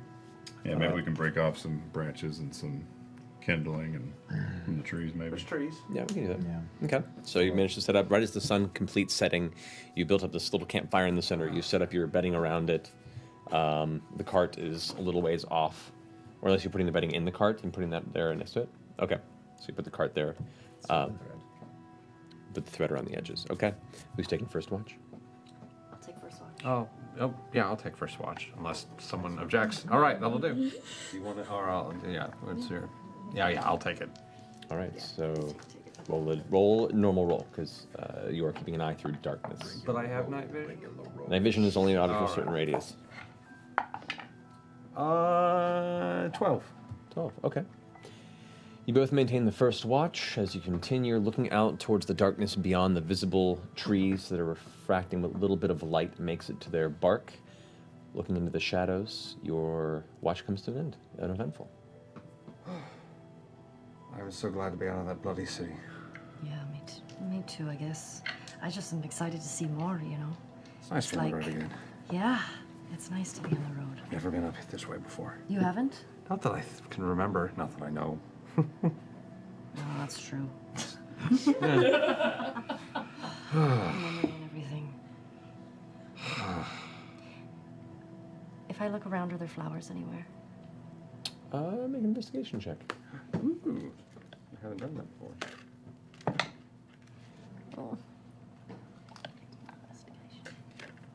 Oh. 8. So it takes you a little while. You start getting a little nervous because Yasha just vanishes in the darkness saying, I'll be right back, and is gone for like 40 She's minutes. gonna be gone for another 6 days now. I felt poison oak, you guys. You do come back with a handful of small, like, posies. They're nothing special, but they're flowers. I found some of these.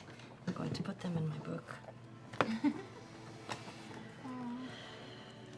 gotten a lot of different ones now, so Oh, that's lovely. yeah. Yeah. Going to save them. Getting quite the collection. I'm gonna crumple them up. As you guys finish your watch, who's taking next watch? We will. Never mind. All right, not on Caleb. Who's taking point on this? All right, so go ahead and roll. Can't see in the dark. Oh yeah. With advantage or I straight will roll for aid. this? Huh? It's this will be a straight roll for you because the lanterns. I mean, they're helping you see the close vicinity. I will still do it. I'll say sure.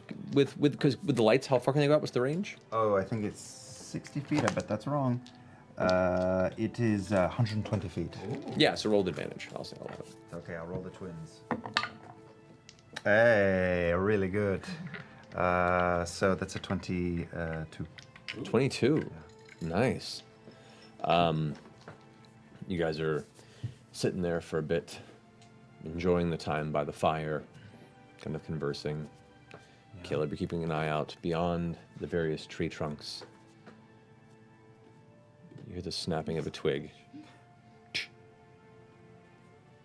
And you see what looks to be some shifting of shadow. Not something. What? Something. What is? What? A few things. Whack. Ow. Where? Which direction? Point That's to a it. smack bow in the Point to bicep. it. Oh shit. Okay, Are they yeah. all on one? Do I see anything? As you glance around and he's pointing this out, and you begin to come to consciousness. I cast mage armor. All right. And Chester. at that moment, as soon as you finish casting mage armor, there's a little flash of arcane energy, and two arrows come shooting out of the shadows right towards you. Natural 20. And a 6, which bring it to 10. So, Okay. Second does not hit, but the first one obviously does. all right. Yeah. So you suffer 5 points of piercing damage as the arrow catches you like right in kind of the left pectoral muscle. And I need you to make a Constitution saving throw. Oh, Hold on. What was that? 1, 2, 3. Oh my god. or a sleep arrow, or Constitution. Or a health cure arrow? probably a health Not cure. great. 10. feeling well? 10. You feel this burst of poison begin to pulse through your veins. You are considered poisoned. As you guys all see this happen, you glance around, you can see a bunch of small shapes beginning to skitter from around some of the trees. This kind of growling sound, this kind of almost barking sound, as a few strange furred, looks like wolves start emerging from one side, like 2 or 3 of them, their eyes kind of glistening as the light from the fire manages to catch it from an angle. And behind them, these 2 heavy forms begin to emerge, and one of them goes, "Oh no, they've awakened. Go on! I know, Emmett!" And we'll come back to roll initiative here as we're going to take a quick break. Yep. Okay. Because it is 10 It felt o'clock. like the end for some reason. It did. I Even though panicked. I was like, no, we're not done. done. No, we're going to break. So yeah, so we'll come back on that and roll initiative. Oh my god. As you guys, that campfire caught someone's attention. All right, so for our Wormwood giveaway tonight, I want to talk to Knot. It's never gonna happen. So I was thinking, cool. could be. Tonight we're giving out a fantastic zero-coated dice tray from our friends at Wormwood. This is an awesome. This is, I'm pretty sure, yeah, this is the wood that I use on mine. Very slick. Tonight's keyword is memories. So if you want to, go ahead and come into the Twitch chat, enter the phrase once. More than once, and you'll be disqualified. And unfortunately, it's only available to friends in the U.S. and Canada, except for Quebec. But we'll come back with the winner here at the end of the break. And Enjoy. stay tuned, because during the break, we're going to play the first episode of Key Question, because it's Deadpool related. And Deadpool's tomorrow. Yeah, just a cool deal here. Right, so it's an edited version, because it's long episodes, but you get a sample. Don't Oh my keep God. biting. All right, guys. Thank you. We'll see you back here in a few minutes.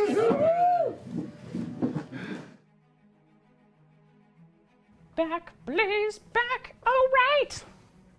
Hello, critters, and good evening. That's right, we're back. I'm Yev with Backblaze, and we're back for the mighty 9th commercial for Critical Role. It's been a while since we last saw each other, and a lot has happened on Critical Role. First, the 9 found themselves watching a tower get toppled over. Oh boy.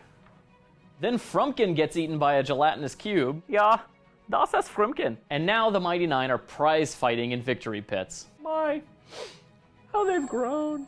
Here we go. Yeah, it's like hopscotch. So what is Backblaze? It's unlimited online backup for your Mac and PC. Any data that's on your computer will be stored safely and securely online and ready for you should you need it back. Oh, Mom! We take any data that's on your computer, we store it safely, securely in our cloud, and you can get it back quickly and easily from anywhere you are on the globe. That's right. Your music, photos, documents, any type of thing that you work on your computer will be ready for you online, even your cosplay design docs. This is Lynn. That's right, we love Critical Role so much, we're even hiring more critters. And if you think this Keyleth outfit is awesome, check out her Jester cosplay. Go to backblaze.com/criticalrole and start your free Backblaze trial. You'll back up all your data, it'll be awesome. And if you go to this URL, we'll know you'll have come from Critical Role and we can continue to support them in the future, which we definitely want to do. What? Thank you for watching me again, and until next time.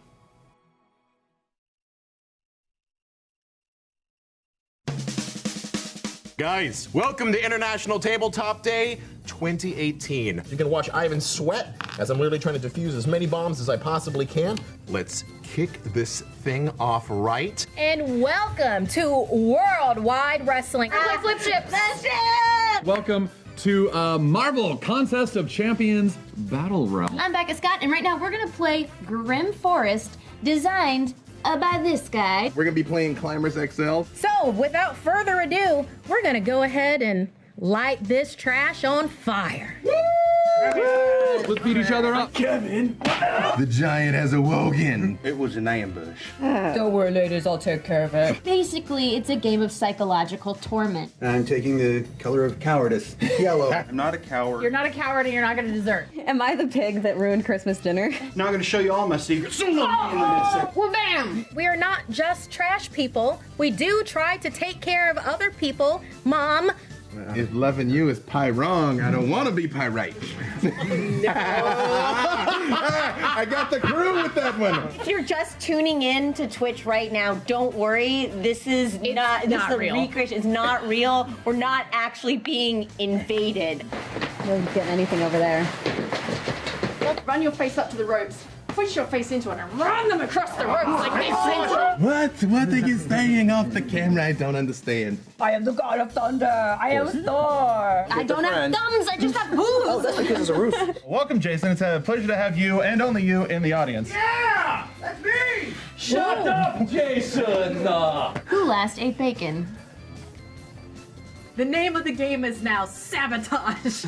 My wife is the worst. Let's play again. The worst. See what this is, people of the interwebs? And you all belong to me. But we won't give up.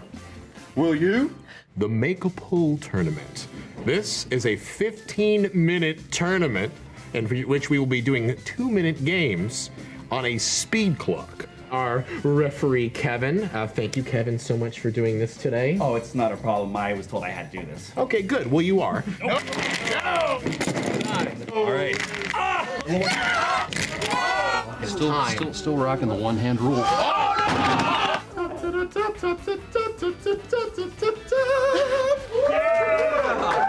First winner of the day. And I won!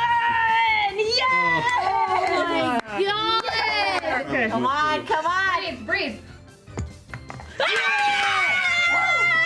We changed the rules so that we won. Local Wonder has grabbed the inaugural NFG championship.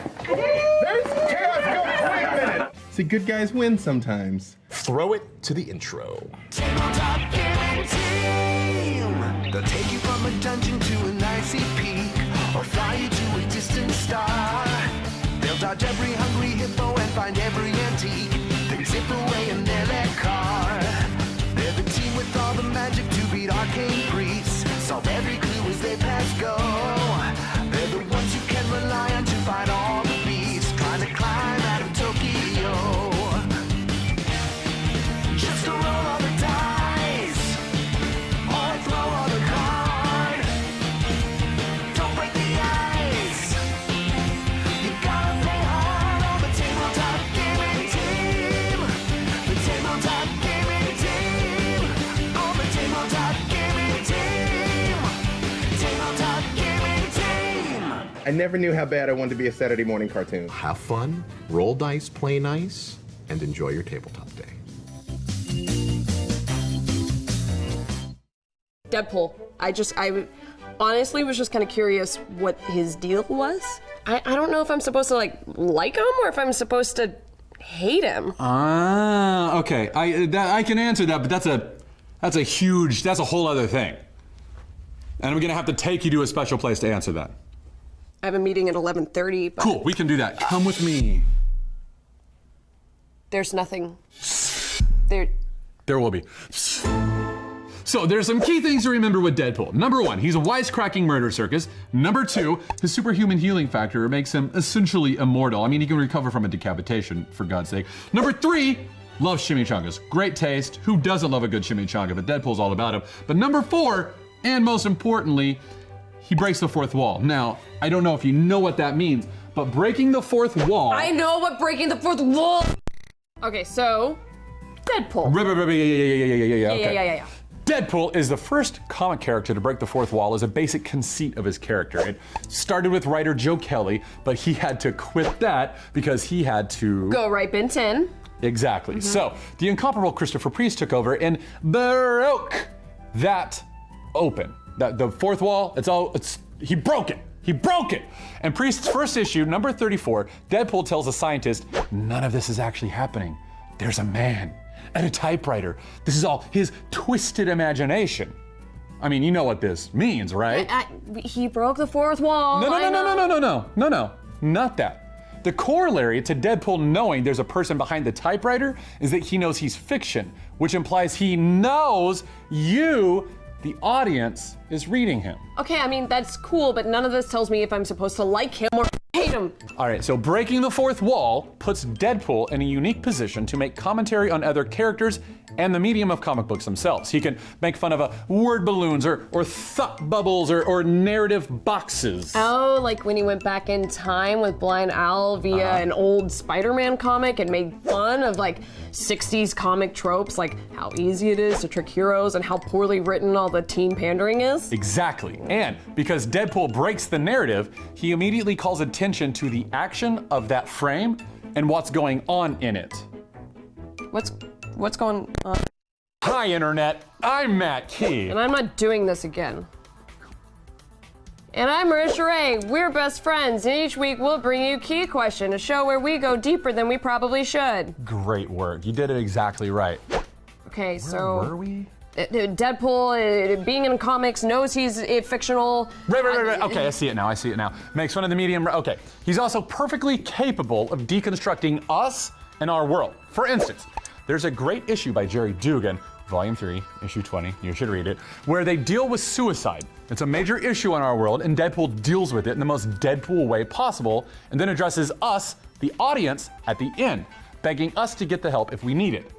Then there's also the issue of Deadpool as a pansexual person. A pansexual? Really? Yeah, you know, like pansexual, like when you're kind of open to... I know what a pansexual is, Keith. Okay, so both original creator Fabian Nusisanana and writer Jerry Dugan have acknowledged that they see the characters having a fluid sexuality. Okay, so great. Deadpool is an LGBTQ icon. That's That's a good thing, right? A lot of people say so. A lot of people really believe that and love the character for that reason. Okay, so I'm supposed to love Deadpool, is what you're saying. Not so fast there, Christopher Robin. See, other people, like columnist Brett White at Comic Book Resources, disagree with that. Brett White would say Deadpool is a lot of things, but as much as we may want Deadpool to be an LGBTQ icon, he's not. At least not to him, not yet. Not yet. And that brings me to one of my biggest points. Because Deadpool breaks the fourth wall and deconstructs tropes and our world in the way that he does, he starts to sort of become an everyman, though maybe a more appropriate term might be an every human. The audience reading or watching Deadpool can start to really see themselves in everything he does, either themselves or what they want to see. The LGBTQ community desperately needs more heroes like them, so some of them see Deadpool in that light. And they're not wrong, but neither is Brett White from CBR, who doesn't see the character in that way. Oh, you're in the YouTube comments, that's awesome. All right, just one more second, bear with me. Deadpool is the only character who really has this hyper-subjective reading. How the hell are you doing this? So not important. What is important is that with Captain America, Superman, Wonder Woman, Spider-Man, they all have central conceits that you either like or dislike. But with Deadpool, it's different, as he seems to be holding up a mirror to his audience and inviting them to see in him their personal values. Oh, what? So, like, if you love Deadpool because he's an asshole, then maybe you're an asshole? Or at the very least, you place some value on being a loudmouthed wise-ass who can comment with anonymity behind a mask. like an internet troll. Exactly. So Deadpool is like, what, the patron saint of internet trolls? Yes, but also no. Deadpool is awesome. He's a brilliant character. He exceptionally talented writers like Jerry Dugan and Gail Simone love writing for him for a reason. So yes, Deadpool's an asshole, but he's not an asshole at the same time. He's sort of like Schrodinger's asshole. Okay, where am I? What have you done? What have you done? You're in the internet. Isn't that awesome? You see, Deadpool is the internet. He was created in February of 1991. Happy birthday, Deadpool! It's February right now while we're filming this. That's why he's saying that. In 1991, Deadpool saw immediate popularity, and that carried over into his own 4-part miniseries. But it didn't go much further than that. The next 2 series to feature Deadpool were never huge sellers, and Marvel finally canceled his ongoing book, the one that Joe Kelly started in 2002. Now, Marisha, can you tell me what happened after that? After 2002? Yeah. Well, let's see. 1 year later, MySpace was founded, as well as 4chan. Yeah. In 2004, we saw Facebook, and then in 2005, Reddit. Skoosh, exactly. Basically, from the time Deadpool's first ongoing series ended to the time he started back up again in 2008 with writer Daniel Way, the internet became the bastion of social networking that we know it to be today. Okay. So we have this self-aware, self-referential, freeform, ironic, and anonymous platform with the capacity for both great good and great evil, immediately providing all things to all people depending on their own subjective or relative needs at the time.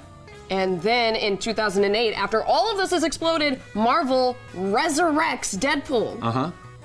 A self-aware, hyper-referential, free-form, ironic character acting with anonymity behind a mask and has the capacity of both great good and great evil, depending on everyone's own subjective and relative interpretations. Holy shit. Exactly. As our friend Brett White at Comic Book Resources says, his sense of humor is so referential and quick. He has no attention span. He is the internet. And here's the kicker. Marvel didn't even realize what they were doing. Deadpool was already doing all those things. They had already created him to be that. They didn't realize he was the internet because the internet didn't exist when they created him. So he was kind of like a character that was ahead of his time? I mean, yeah, at least that's a theory. Yeah. And that's why he's both the patron saint of internet trolls and the wise-ass voice of the modern-day social justice warrior. So, should I like him or not? I mean, that's kind of the thing. It's not really a question of should you like him or not. It's more a question of Why do you like him or why do you hate him? And if you can answer that question for yourself, then it might just make you a better person. Like maybe, might. Yeah. And that's entirely up to you. And you. Blue screen of death!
And welcome back, everybody. That's all right. So, before we jump in, we do have a winner from the break for our fantastic Wormwood giveaway. The winner is Brian Spinkicker. Brian Spinkicker, congratulations. We'll get that out to you ASAP, but congrats to you, my friend. Exactly. My favorite ride at the Spring So, Festival. I guess I should bring up the map. Yeah! Oh, bring it Oh. out. I mean, bring it out, bring it out. Bring it out, bring it out. At least we didn't get surprise attacked. That's good. Yeah, you did not. Anyway, Caleb, this is what happened to me. As Shit. Oh my god, they're huge. There's big people. There's little people. you What look. are we going to do here? Glancing around, you What, have you see got glasses? what appeared to be a cluster of goblin-like creatures coming out of the nearby forest, helmed by two large ogres that are yelling across the way. He said goblin-like creatures. It's very shadowy and dark. You can't even see. And what appear to be a cluster of wolves also that are kind of circling from that side. Wolves, goblins. Oh, shit balls. Because I did not have the cart and horses with me, I thought I did, and I left them at home. We'll say that they got spooked after the arrows were fired and are off the side a bit. Nice improv. Yeah. But to that note, everyone, I need you to roll initiative. Oh my god. Here we go. Level 5. Level 5. Level 5. Little tiny. Oh my god, there's Natural 20. Oh shit. You're asleep though, so. Okay. All right. So, to that note, friends, 25 to 20. 24. All right. A natural 20 on the most useless category. Not a useless category, but in terms of a nat 20, meh. But exciting. Yeah. I don't want to shit on it, you know? I'm not cursing. 20 I'm to not. 15. 18. 17. 16. Alrighty. Caleb for Molly.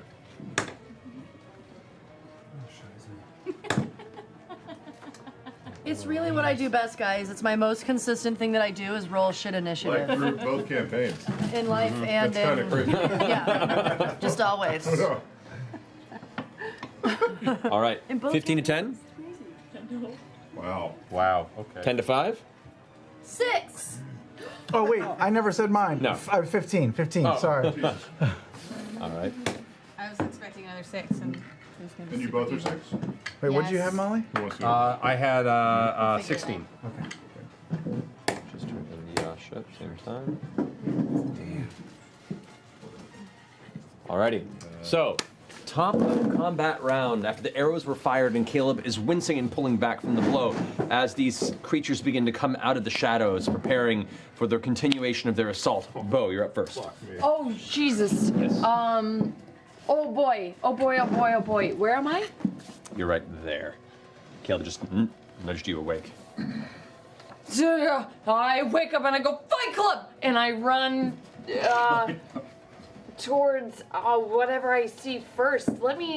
Do I see the wolf? Do I see the goblins? What do Looking I this see? way, as you nudged you, you see the wolves, these goblin creatures here, and this large looming ogre that was shouting across the way to the other ogre who's like certain now pushing past the tree and coming into view. Bo in her hazy boss phase goes, ogres are the leaders, and she runs straight for the ogre.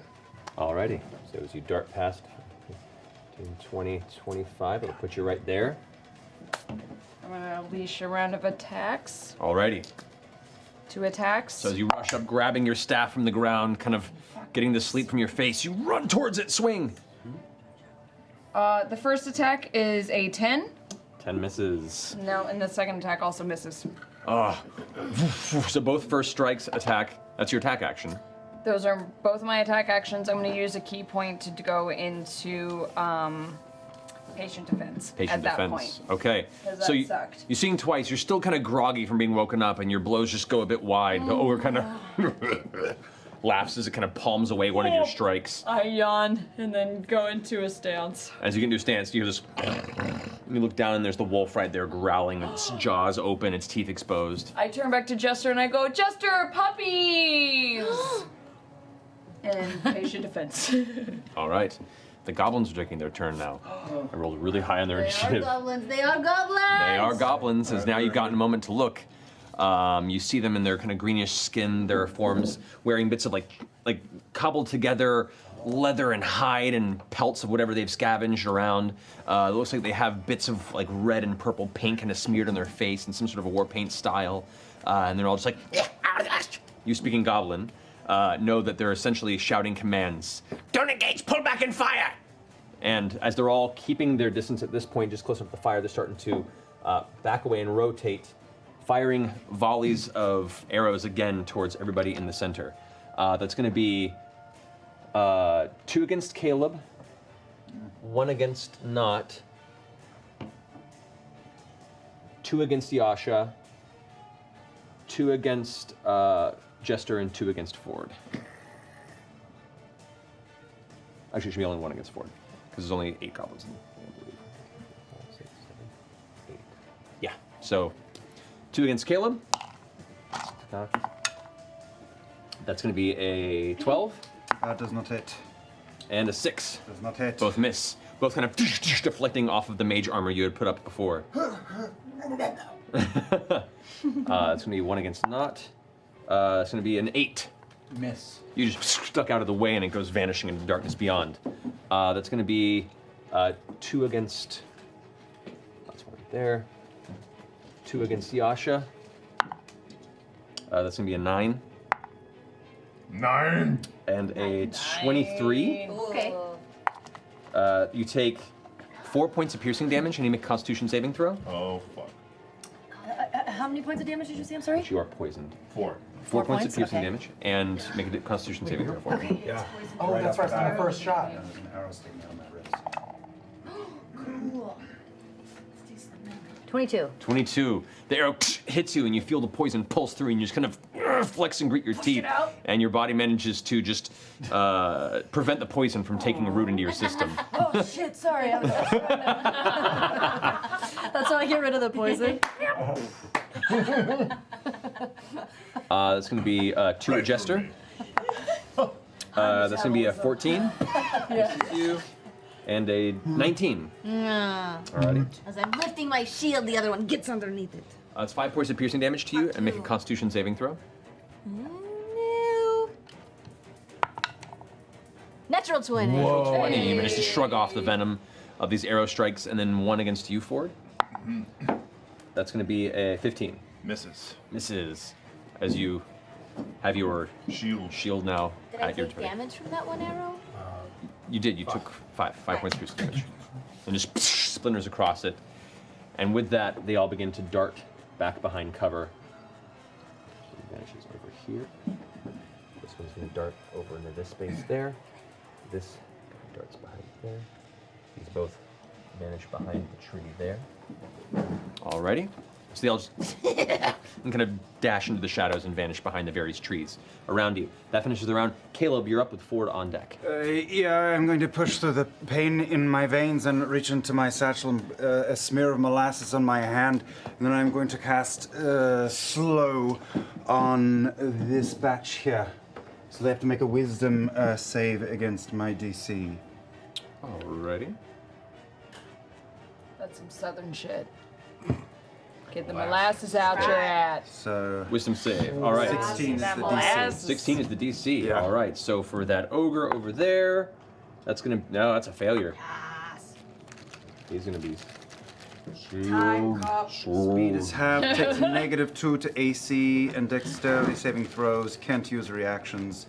On its turn, it can use either an action or a bonus action, not both. Right. All right.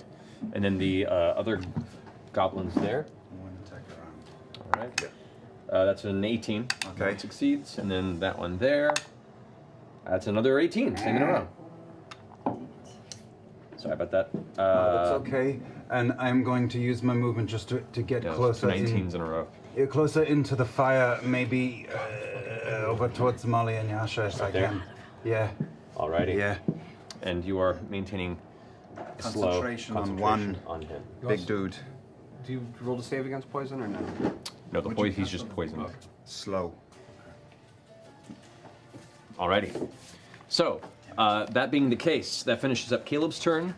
Ford, you're up with Molly on deck. I'm going to use my bonus action to cast Hexblade's Curse on the big old fella that Caleb pointed at. Alrighty. So as you suddenly watch him like already a sluggish creature now moving at an even more sluggish pace.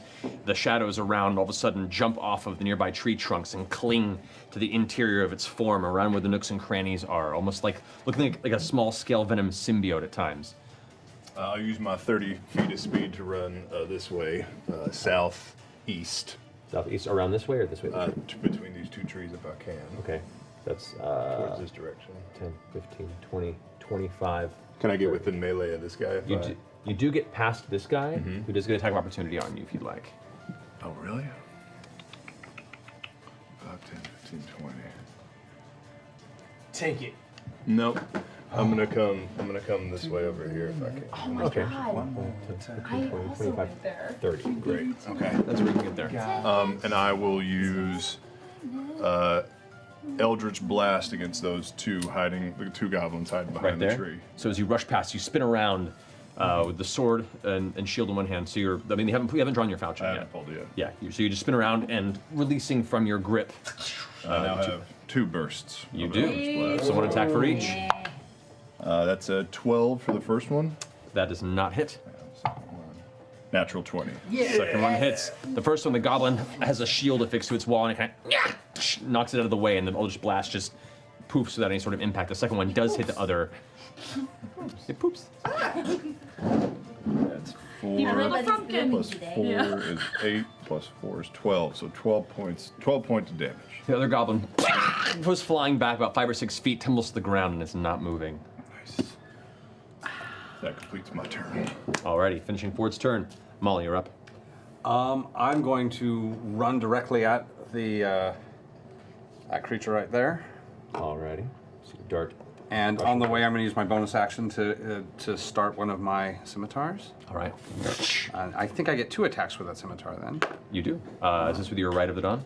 Yeah. All right. So as you watch as the scimitar gleams with this kind of faint, glowing, radiant energy, this kind of luminescent glow to the blade as he swings towards the singular goblin.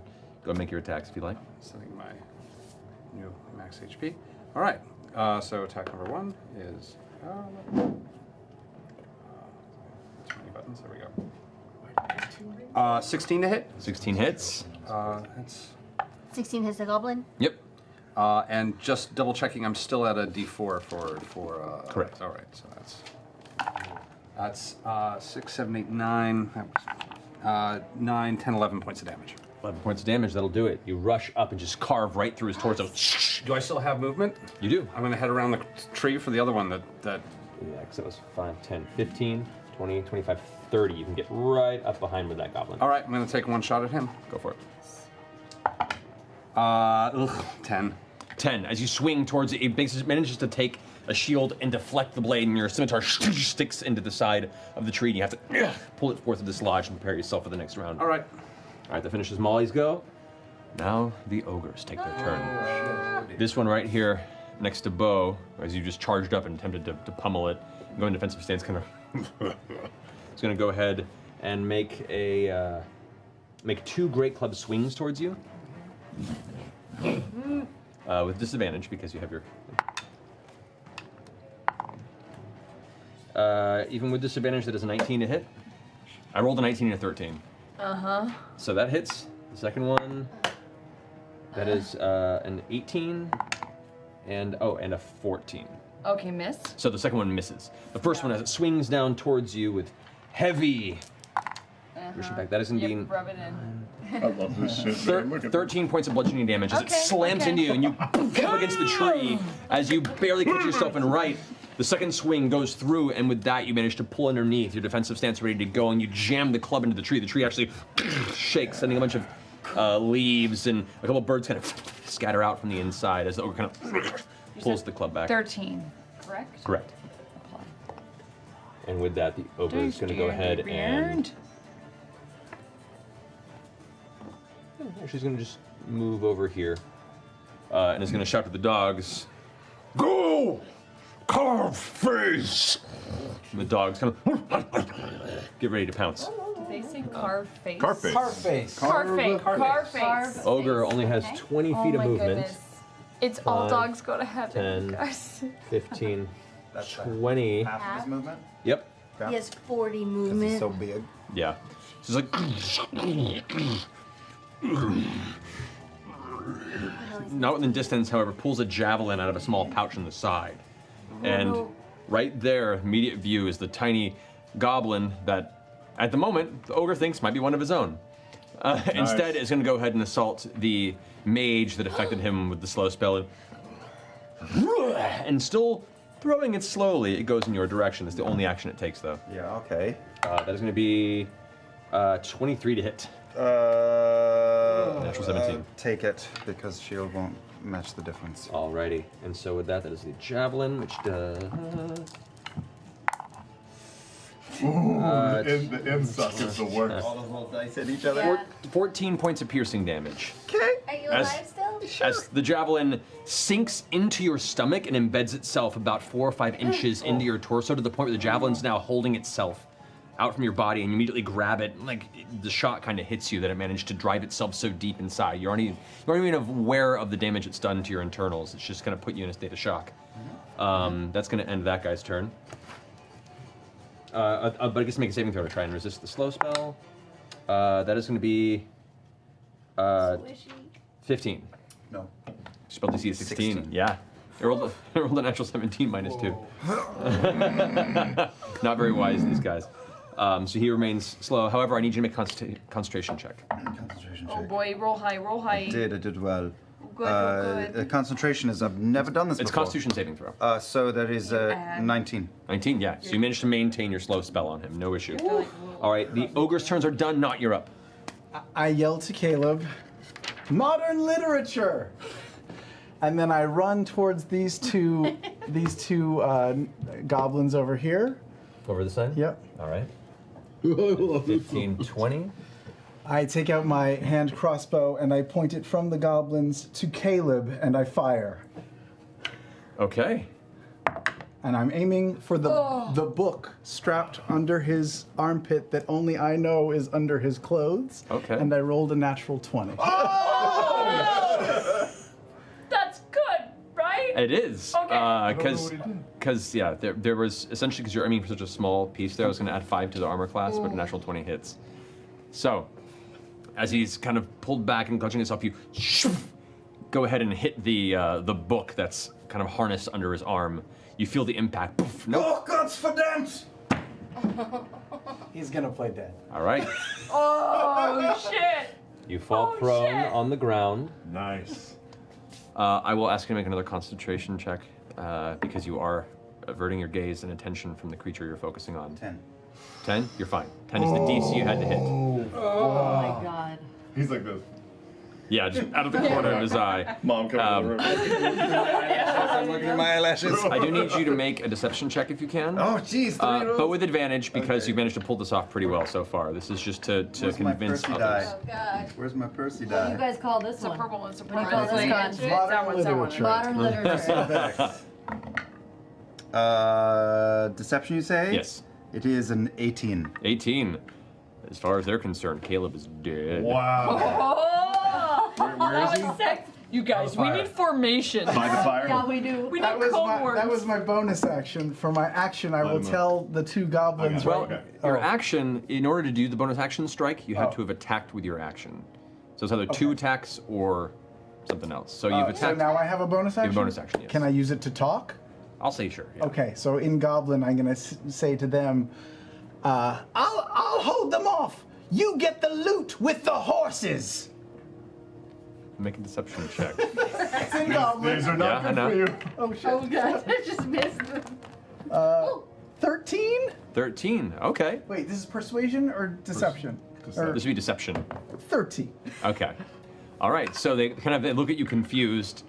One of them looks over towards the horses. The other one seems to be holding its ground, but it looks like one of them is in the moment of looking off to something else. So that ends your turn. Yes.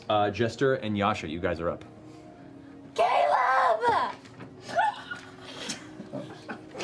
Yeah. Oh, As far as you no. guys know, not just turned on you with the rest of the goblins and shot down Caleb. If I fucking waste one of my fucking spells. Caleb! I rush over and I cast Cure Wounds at 2nd level. Oh my god! Okay. There you go. You move over, like stepping over the campfire. Don't save it. Laura for committing to RP.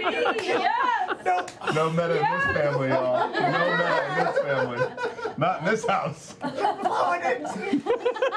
don't have it. Wait, I should have told everyone the names of all the set plays. That Do would not be say the N-word in the theater. 2d8 plus 4. Wow. Oh, that's 12 plus 8. So 20 points of So you heal 20 hit points, Caleb. Do you continue to play dead? Yeah. Okay. The spell doesn't have an effect on Caleb. It's not working! I don't know what's going on! I'm gonna use my bonus action. But really, I'm up to full. Yeah, because I have no hit points. I'm gonna use my bonus action to cast Sacred Flame at the ogre that is attacking us. Sacred Flame's an action, though, isn't it? Oh, it is. I'm sorry, I was thinking because it was a cantrip. You're right. That's okay. Bonus action. There's not really anything I can do, is there? You cried You more. can move. You still have like 20 feet of movement. I'm gonna try to drag Caleb Okay, so away from the fire, away behind the Asha. okay, so half movement. You grab and start dragging Caleb face down through the dirt to about there's as far as you can get him. Over through rocks and sticks, twigs and shit are getting caught in your hair and Re-dirtying me. Yeah. Oh my god! Fuck's sake.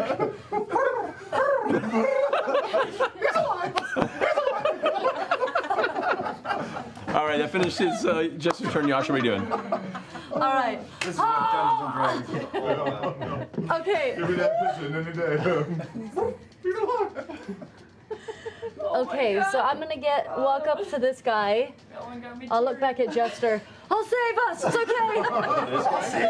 No, the one up here. Here? Yeah. All right, so you step forward past there and you get right up into the grill of the slowed ogre. All right, and I'm going to get really mad, and I'm going to use Necrotic Shroud.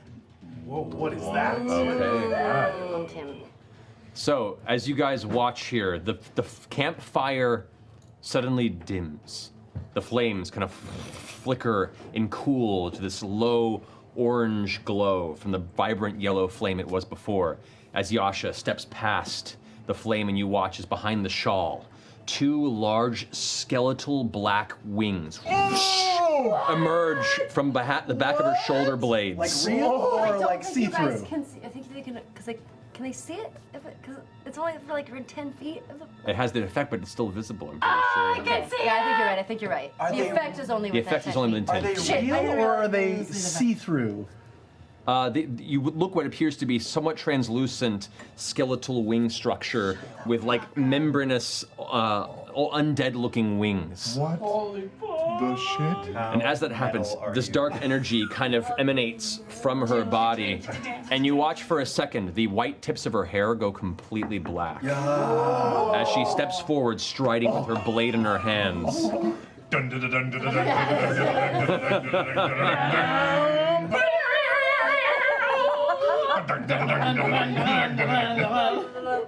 dun.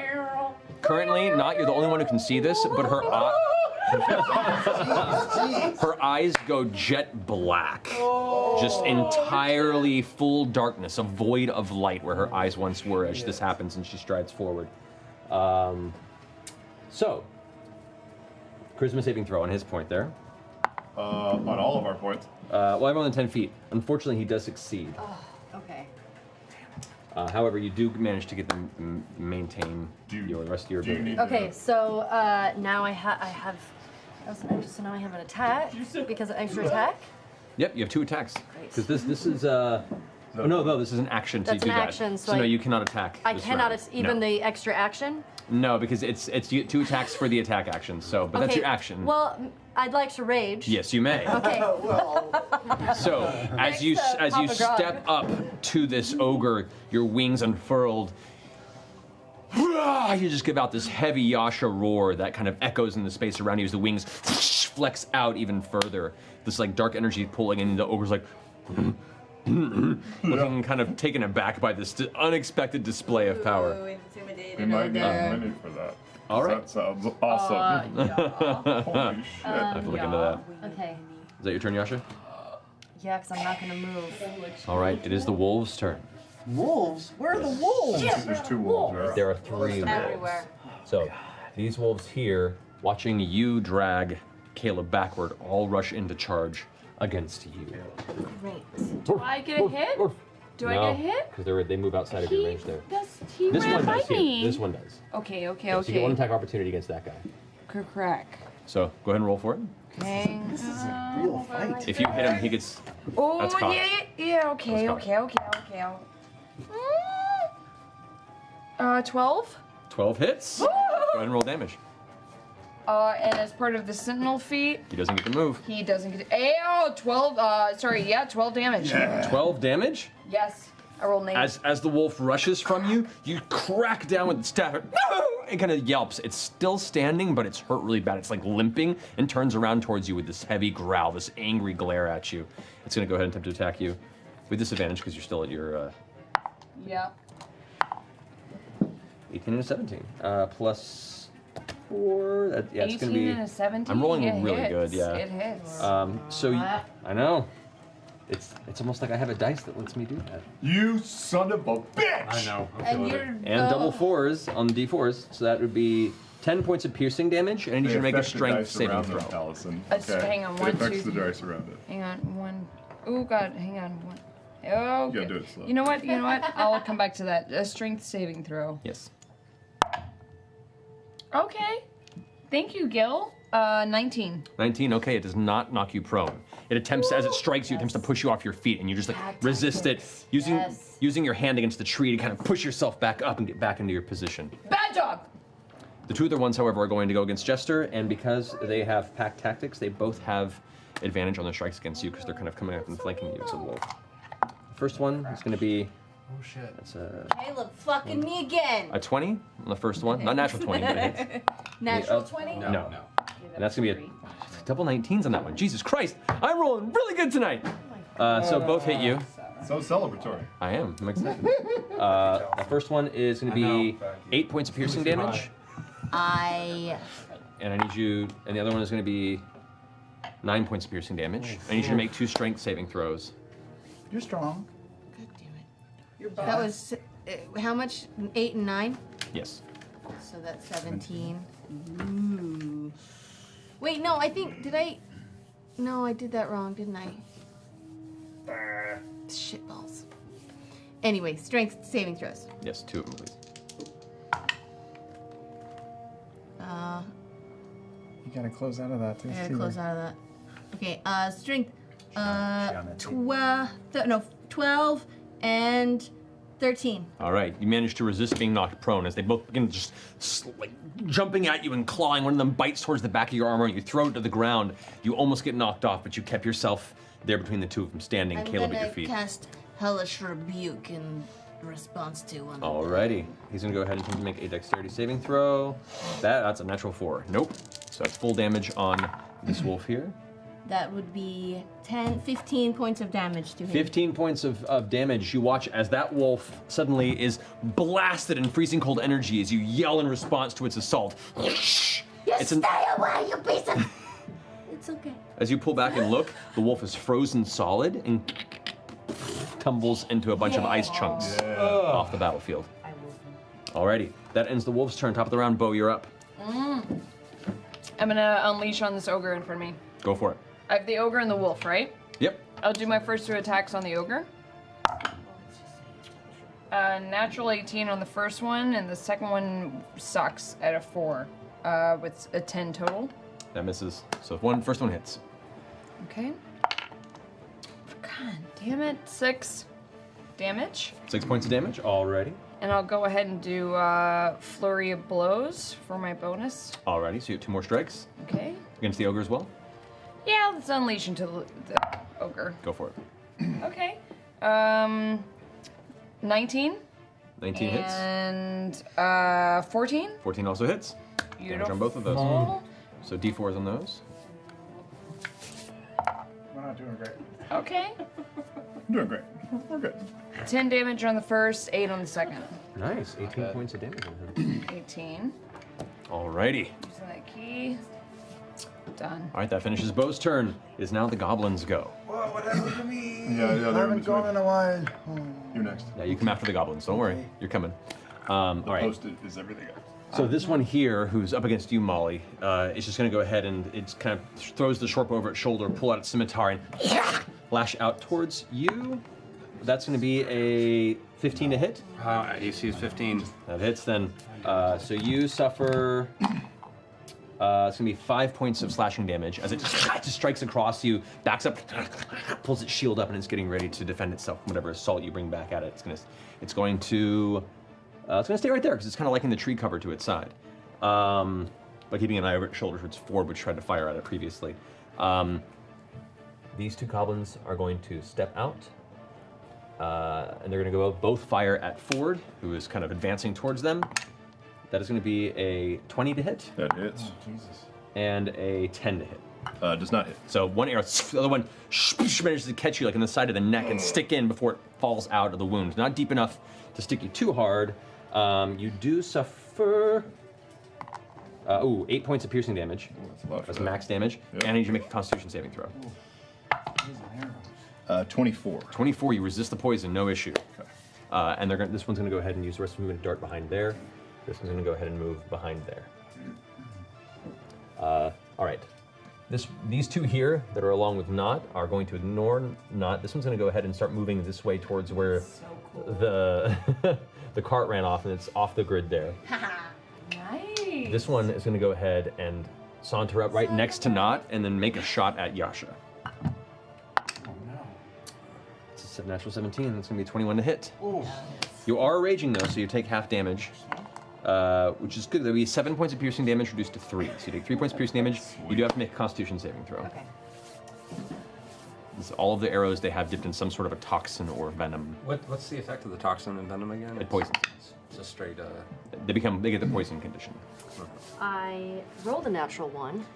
With that, even in your form, the poison begins to take hold, and where the wound catches you, kind of off the side of the throat and the back of the head, the veins begin to pulse black as the poison begins to take hold. So you are poisoned. Really cool looking though. You don't take any additional damage, but currently all of your attacks are at disadvantage. It goes really well with the wings. It does actually. That's what poison Like- does? Wait, So, like- you get disadvantage on your attacks if you're poisoned? Poison disadvantage on attack rolls and ability checks. Oh, Yeah, that sucks. it's pretty rough. All right, so that ends that guy's turn. There's one goblin back here. Seeing that Molly is currently engaged, is going to rush up behind and attempt to flank the back of him. Is going to make a strike with its scimitar with advantage because it's flanking you. That's cocked.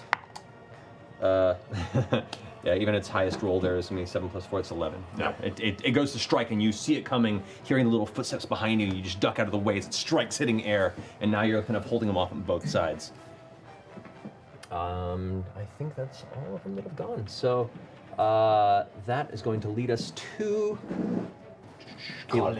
So I'm poisoned, so any attack rolls are a disadvantage, correct? Correct. So I'm going to struggle to my feet, and I am going to cast Sleep over and away in that direction, so it falls way back behind the ogre and these 2 wolves. The goal is to get the ogre and 2 wolves just on the edges of it, so it doesn't hit any of my friends. So I'm aiming far behind them to get them on the perimeter. To just get these 2 here?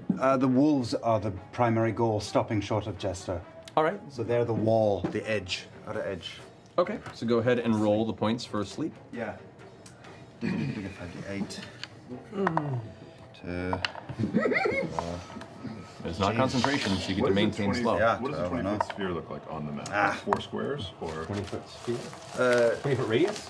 Yeah, 20-foot sphere. Jesus. Big, fucking big. Wait, did you get the little goblin back there? It's a 20-foot radius sphere? We know about him. It just says 20-foot sphere. No, he's Bad roll. 13 total. So each block is 13 hit 5, points total. 5, 13 hit points total? 20, 25, 30, 30. Wait, 20. This one falls unconscious. Yeah, just one. Yeah, that one stays up. Area's 20 feet, so it would just be A 10-foot radius then. Would be there. So half the size. And I got to standing, which would take half my movement, so I'm going to use my last 15 feet to get exactly opposite to the other side of the wolf by just sliding Moving around around. it. Yeah, Okay. and killing Jester. Alrighty. So You're alive! How did it? Haha, funny joke. Alright, Ford, you're up. I'll use my 30 feet to run towards this goblin. 5, 10, 15, 20. Great. And I will use Booming Blade to make a melee attack against him. All right, go for it. So as you draw your falchion out of the side, you focus on it, and as you do so, you watch as this like spark of electrical thunder energy just kind of engulfs the edge of it as you strike downward. That is 18 plus 7, 23. That hits. Good roll damage. Okay, so it's a D8 plus the thunder damage. And D8 and. This is the first time. Usually, I'm real excited. 5 plus 5, 10, and additional 1d8. 8, so 18 points. 18 points of damage. With that, as you cut down into the goblin, you watch as the blade sinks in partway through the torso, and then the burst causes it to just tear apart in 2 different directions, exploding, spattering across the tree and the side of the ogre that's about 10 feet in front of you. Doesn't seem to notice. Yeah, and with Booming Blade, does that just one of my 2 attacks per action? No, it's an action to use the cantrip that you get an attack as part of it. Great. So you have to decide between doing 2 attacks. That's fine. With your evocation that you just took, or lesson learned. And I'll use the rest of my action to get up on the back. Movement? Okay. Yeah. I'm sorry, missing my movement. Okay, so that was a 20 feet there, so 25, 30. 30. So you're not quite flanking. You have to get one more square to be flanking with Yasha, but Yasha can possibly move and make that flanking on your turn if you'd like. All right, so that ends Ford's turn. Molly, you're up. Yeah, Molly, mock. I'm gonna get the one in front of me. Alrighty. First attack. That's all right. That's 19 to hit. 19 hits. That works. And that's 5, 6, 7, 8 points of damage. 8 points of damage. As you carve through, it cuts a giant gash down the front of its body to where, like, that part of its thigh. It's wounded very badly, but still standing. That's irritating. What did you attack? Carve that goblin right there. And then, yeah, one more. 19 to hit. Yeah, that'll hit. That's 7, 8, 9 points of damage. Right. So what you do is this: you strike once and it sticks into his body. Then, as he's still living, you just double down, push, and force it the rest of the way down, carving it to half, and it kind of splits in half and is destroyed. Yes. I'm going to turn around to the one that's behind me. All right. I'm gonna take a third hit. All right. Striking down overhand towards it behind you. 12. Total of 12? Total of 12. Does not hit. Ah! He's ready for you, and the shield catches your blade. It sticks into it for a second. He shoves it off of you. All right. That's everything. Well, I could move, but no. I'm gonna stay locked with this one then. Right, Oh yeah, no, I'm done. I think I forgot to attack that other ogre last turn. That's okay. He was slowed. It's fine. Now the ogres go. This one is going to go ahead and continue to pummel you, as now you've pummeled it. So it gets 2 strikes against you. I'm gonna use disadvantage. Oh. Okay. Thank you. You're welcome. That's going to put him at a 9. So the first strike misses. Nice. Are you going full amplify? Yeah, full amplifier. So the second strike also has disadvantage. What is that called? That's Full amplify. it's going to be a 15 to hit. Miss. So both swings go wide as its eyes suddenly are filled with blackened blood and it can't see where you are. It hits the side of the tree and the tree actually tumbles over onto the ground there. All right. Firewood. With that, the other ogre who's now in front of Yasha As you kind of approach it, it's caught off guard and it's just gonna smash, scary thing, and it's gonna take 2 strikes towards you. Isn't it still slowed? Yep. Yeah, it was 1 action is multi-attack. Oh, it's 2. Okay. So that's gonna be a 14. What's your armor class? 14. Oh, okay. Whoa, we need to get you some AC. And that's gonna be a 13. The second one misses. Okay. But the first one does also half.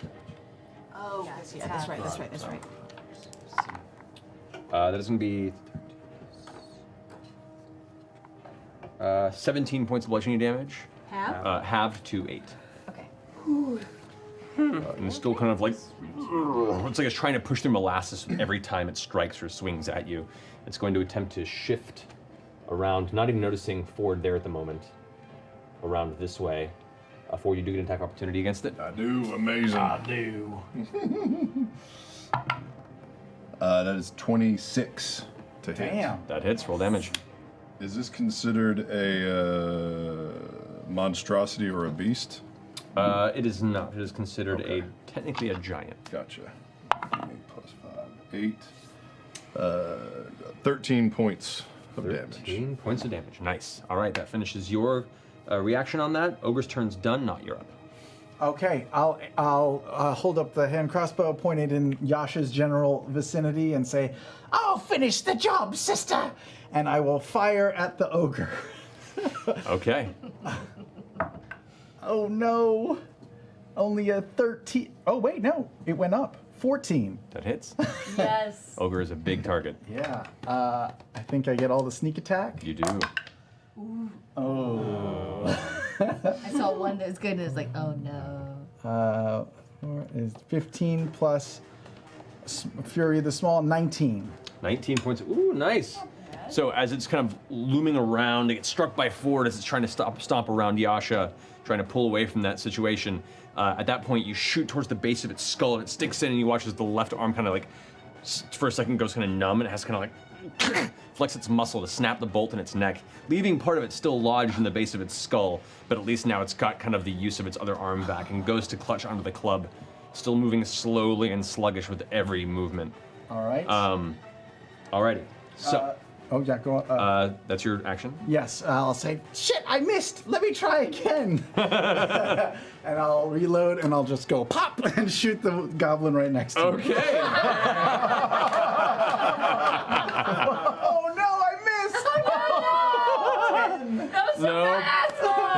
As you do so, it's literally holding the shield in front of it, and you just shoot the shield. It's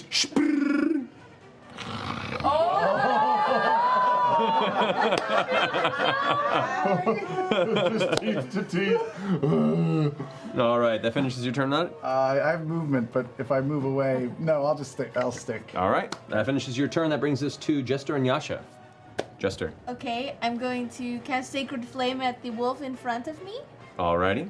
Wisdom save for him. That's going to be. It's Dex. Oh, Sacred Flame. Right, Dex. It's a 13. Does not succeed. Alrighty, roll damage. 2d8. Oh, 5 damage. 5 points to of him. damage to that wolf. Dang it. Alrighty. And then I'm gonna cast for my bonus action Spiritual Weapon. Oh, shoot! Spiritual Wep? Where do you want to place it? Here. Oh, you have one? I want it right in front of me, because might as well just have it crash down on the wolf as well. There you go. Roll for strike on that wolf. Okay. That is 16. 16 hits. And then that is 8 plus 4. That's 9 points of damage to the wolf. 9 points of damage to the wolf. Club is down. You watch as like one of the shoulder breaks. It's barely standing. It's like. Damn it. All right, so finish your turn. Yeah, because I can't move. He'll attack me. You can. But he's gonna attack me anyway. Up to you. What do you want to Could do? attack Caleb though. He'll probably attack me. I'm gonna stay right there. Okay. Yasha, what are you doing? Right, it's time. Okay, so I'm going to attack the The ogre? giant big thing. All right, you have disadvantage because you're poisoned still. Okay. But- do I need to roll for it? You're raging, but you usually have to roll twice and take the lower, unless you do reckless, in which case it'll balance it. But so that's Oh true. yeah, I'll do reckless. I'm sorry. Okay. I didn't say that before I rolled, so I'm not gonna do it. Okay. So now you roll I roll it again.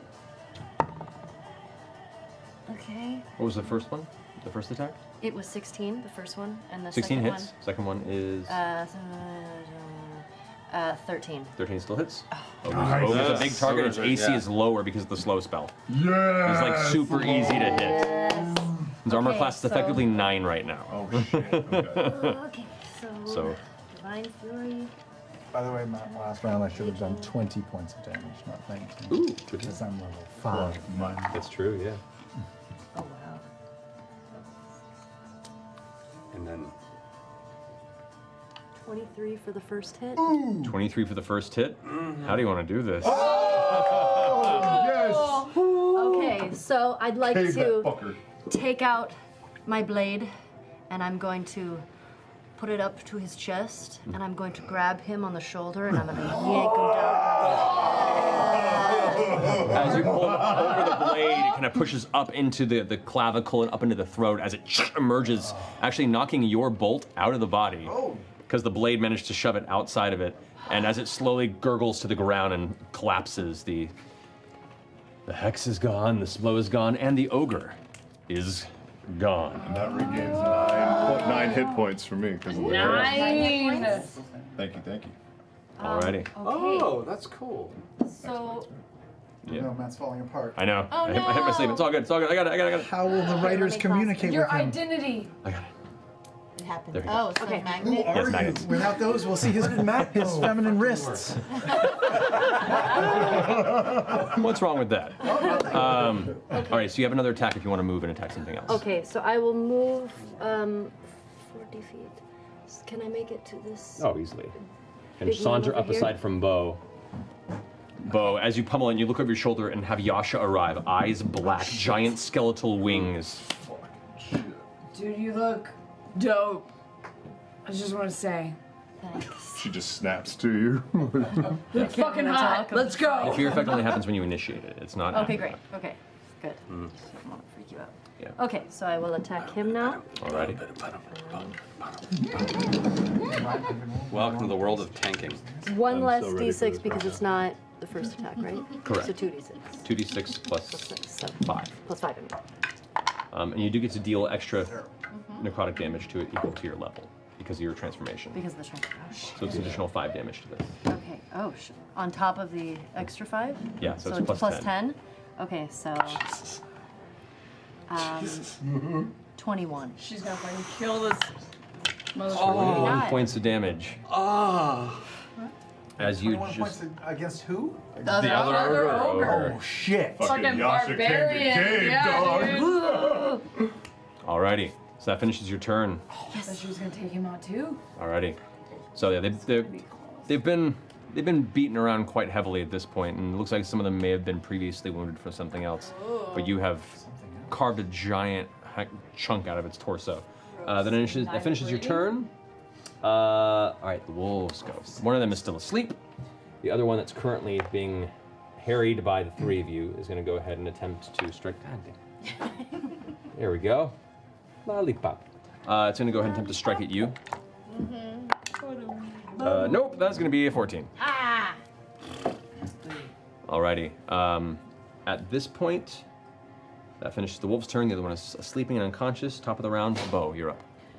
Okay, I'm gonna towards this fucking ogre. I'm gonna kind of like do a pole vault situation and lift myself up and then come down with a big old slap. Alrighty. Get him, BB. First strike. Okay. It's 20 total Nice. for the first one. Go ahead. Yeah, okay, that's not good. 5 damage. 5 damage. Second one. I'm on his shoulders and I'm like coming down. That's another 20 total. That hits. Roll damage. Fucking. Okay. 9 damage. Alrighty. Nice. So whack. You actually jam it, and part of like the giant wound, part of its muscles kind of flopping over from where Yasha had struck it. His arm, hit his ribs like you did with me. Hit his ribs. Yeah, his ribs. Oh, okay. Hearing Jester, I'm gonna do flurry of blows, which I wasn't gonna do, but hearing Jester, I'm All right.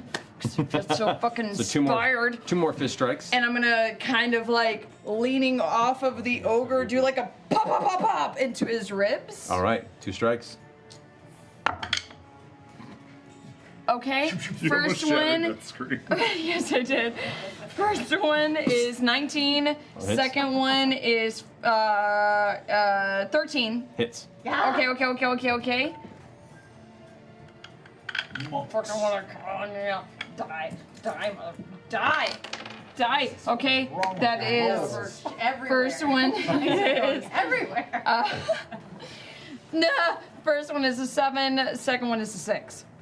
All right, 7 and 6. Nice. Oh, damn it! Kind of like watching you're pummeling it. Its torso and its belly's like. As I'm punching him, I'm going, die! All right, that ends Bo's go. It's now the Goblins' turn. This guy over here. Yeah, they're gonna flee. This one's just running. Do I get You don't have a melee weapon ready. Oh. Because you have your crossbow out. Sure. Is that you next to I mean, I can't use my crossbow as a melee? No. No, it doesn't work that way. Can I do a hand punch? Sure, I'll let you do that. A little bit. Hey! 20. The strength bonus, not dexterity. 20. Okay, that hits. Go roll damage. Strength bonus. Yeah, 17. Oh, 17. So 1 damage plus your strength See, my modifier. unarmed strike says +3 to hit for some reason. I have no idea why. No. Let's get. What's your strength your strength modifier? 0. So you do 1 point of damage to it as you Great. slug it in the back of the head, and it just runs off the board in this direction. This one is going to go ahead and Punched it run, off the map. run this I'm gonna way. take a. Yes, you do. Go for it. Yeah, that's 19. That hits. Go roll damage. That's 5 points of damage. 5 points of damage. Strike past it, and just keeps running and charges this direction. The ogre right now, being surrounded and watching the rest of its fellows run away, is just kind of backing up and looking. Where?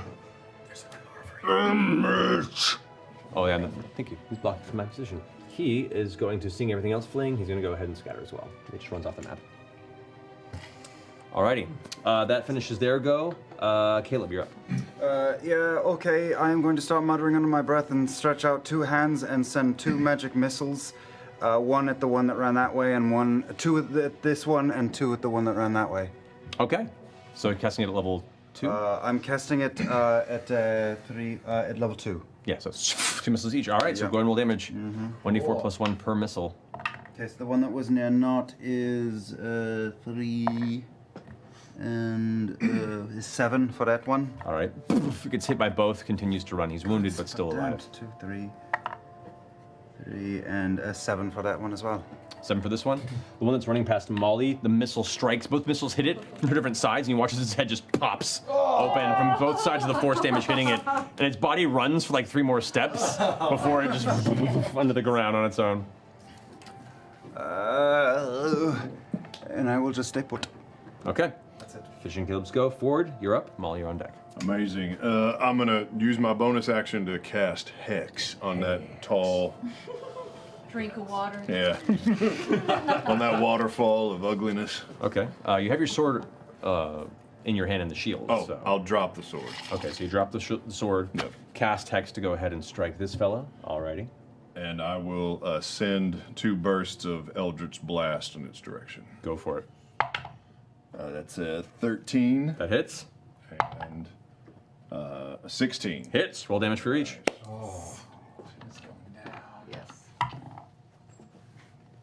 That's 8 and 6 and 1d6.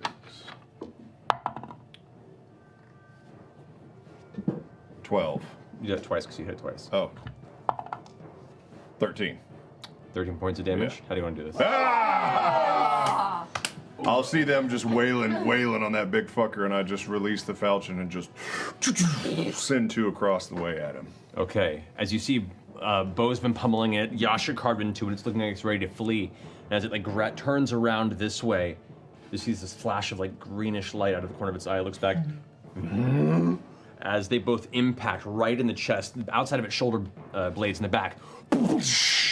Two blasts of crimson, leaving these two smoking holes in its chest that you can partially see through, and it kind of falls back, knocking this tree over in the process. The rest of the surviving goblins have seemingly scattered, leaving you in the battlefield with one wolf that is unconscious. And one that's attacking me. Take it as a pet. So, that finishes Ford's go. Indeed. Molly, you're up. I'm going to run towards the horses where they came off to the left, and as I pass that wolf, I'm going to take a couple swipes at it. Go for it. That's an 18 and a 17 roll. I didn't do Yeah, my roll some third, damage. So let's just see what that does before I see if I even take a third shot. Whoa. That's 10, 16, 17, 18 points of damage. The wolf is misted. And I'm just going to keep heading towards the cart to see if that goblin is still there. Yeah, Molly! Yep. Get right up next to Bo, and that's the extent of it there. All right, that ends your turn, Molly. Ogres are done. Not, you're up. Oh, I'm gonna turn and chase the goblin that ran away from me. Okay. You can start just giving chase. Mhm. All right, you run. You see him. He's like. So you get up to this point, and you can see where he is. And how far away is He he? would have been about 60 feet away from you. Yeah, If he used his action. He was to there, dash. and he did both. Yeah, so he's 60 feet away from you. So he's just right where he is, essentially, and you got that far. So he's 30 feet from you. Okay, well, with 30 feet, I will take a shot. Go for it. Okay. That's a 20-something. Yeah, that hits. Go to roll damage. Okay. Just one, right? Mm-hmm. 7 points of damage. 7 points of damage to him. All right, and he has... He had seven from the him. magic Yeah, from magic missiles. plus a Yeah, that's enough. 1 point push. Yes. Punch. So he, as you release the crossbow, falls to the ground. Is like breathing hard, and then kind of like tries to stand up, falls down to its knee again, and then collapses on the ground, no longer moving. Cool. I can't see the other one that went towards the horses, right? Nope, not at the moment. All right. I'm just going to use my bonus action to dash closer to the body to see if I can recognize this goblin. Okay, so you move up to it. Yeah. We'll get to that next round. Okay. So, I mean, for the narrative purposes of this, nothing is currently engaging you in combat. The wolf that is on death's door is currently unconscious and bleeding out from the spell that you gave it. I would have said if we'd gotten around to it that if I could go another 30 feet in this direction, if I could still see the last goblin that went this way, I would fire off more magic missiles just to finish it. But that's only if I can see it. Make a perception check with disadvantage. All right. Because it is dark and at night. Terrible. 6. Nah, he's gone. Okay. Just darted off. The one survivor made it.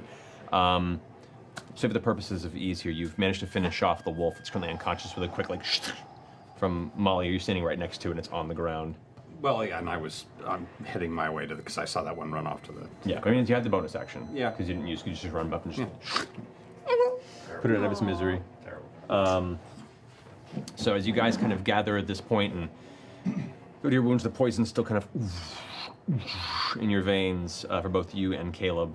Around the corner, you see there's the horse cart about 30, 40 feet from where you are, and there's one goblin grabbing a bunch of sacks. And it's like,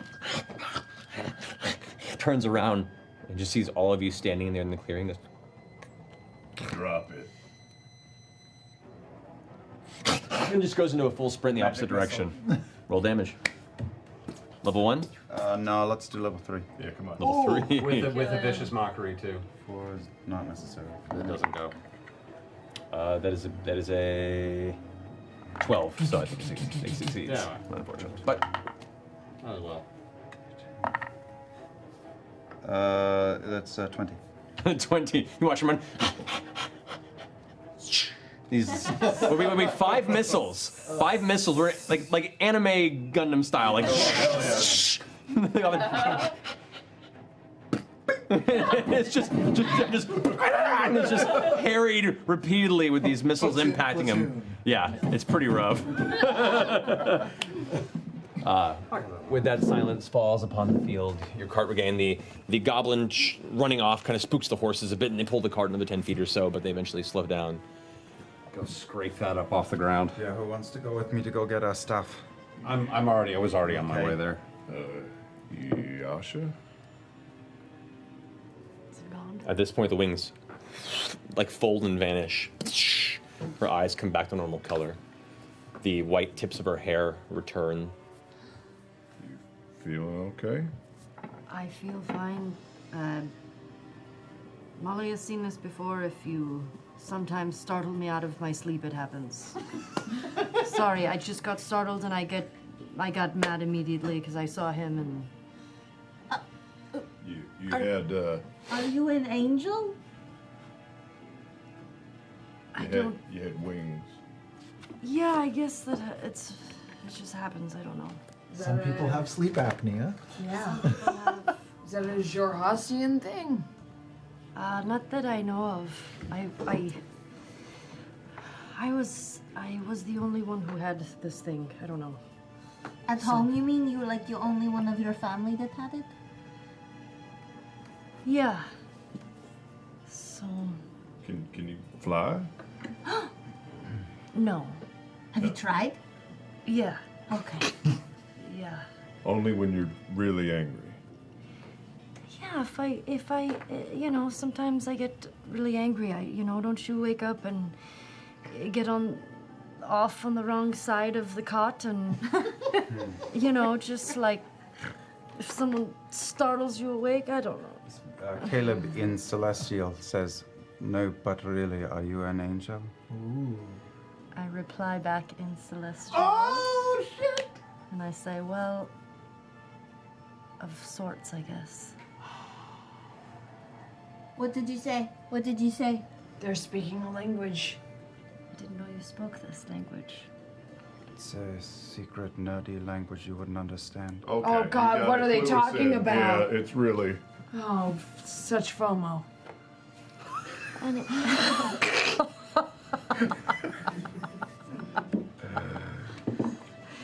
Continuing in Celestial. Oh, damn it. All the players. Just Laura. Just Laura. Just Laura. Well, I figure you're going to have to explain this a bit either now or later. Do you want to do it now or later?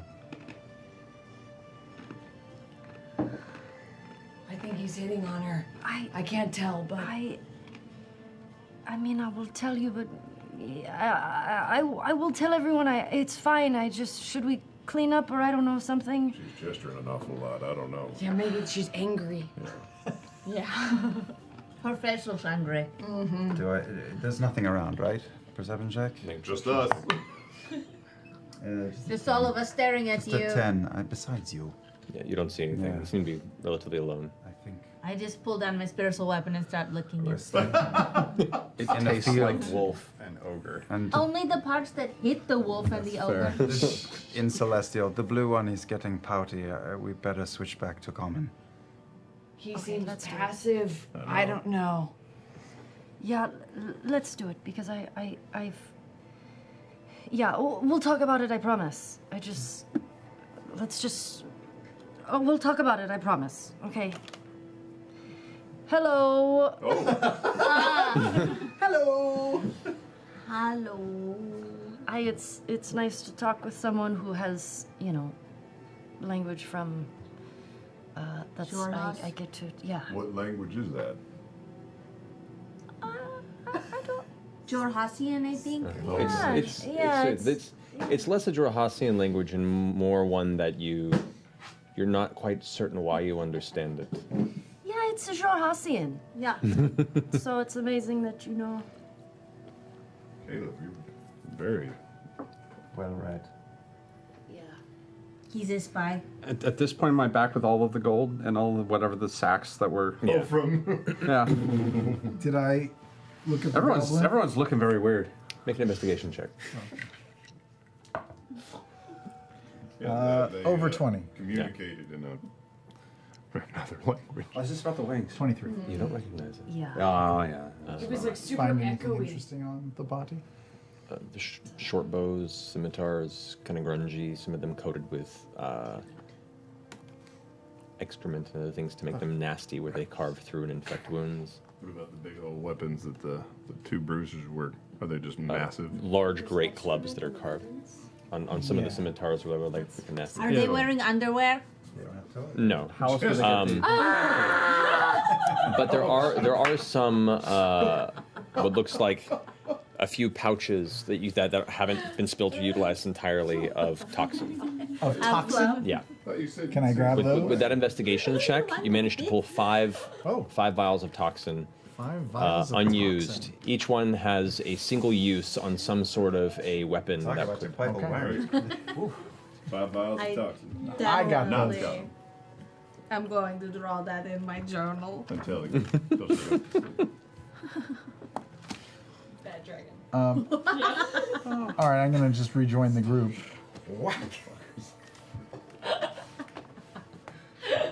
Well, not that wasn't terribly exciting. Still crazy dark out. Yeah, it's middle of the night, maybe like 1 or 2 in the morning. Thanks for catching that, you two. Yeah. If that had snuck up on us, we'd have been Oh super my god, pumped. can you imagine what would have happened if like they were all over us when we woke up? Yeah, we would have been paced. Yeah. Yeah, Caleb, not. Thank you. Did you recognize any of those goblins? I did not. No, this is not my clan at all, which is not surprising since we operated not in this area. Did you hang out with ogres too? No, we did not. We were I've heard of goblins hanging out with ogres before, and I don't think they're too dissimilar, but we didn't. Not. Are you okay? I think so. Was it weird to fight other goblins? It was very rewarding. Oh. You liked it? Yes. I'm only sad that one got away. Not. Do you share the same hatred in yourself? What do you mean? You seem to hate your kind quite a lot. I don't know. Do I hate myself? No, I'm cool. I'm just. I mean, she had wings, so you want to talk about that instead? Yeah, we can. Yeah. Hey. Well, actually, I mean, you seem real excited to hurt your own kind. Well, I don't. I know that I'm a goblin. I just. For as long as I've been alive, I just haven't really felt, comfortable in there. I haven't felt comfortable in my skin for as long as I can remember. I just feel like, I don't know. It feels like I shouldn't be. I don't fit in with them. It's not just that. I feel this feels wrong. Like I should be in a different body. The way they act and the way they are. It's not me. They do horrible things to people, and they seem fine with it, but I don't know. I never felt the same as them. And it's not that I don't, like myself or anything. I think I'm okay. But I just don't like how I feel when I see my hands or my feet. They just feel wrong. I want to be different. Was there anyone you were close to? Not in my clan, no. But there was someone. I think I was telling you before that they give you a job when you can, as soon as you're able to do one. And they tried me on so many different jobs, but I was not a soldier. I was not a good cook. I wasn't good at sewing or building. So they stuck me with the torturer. What? I wasn't the torturer. I was the torturer's assistant. Oh, you were not the torturer. No.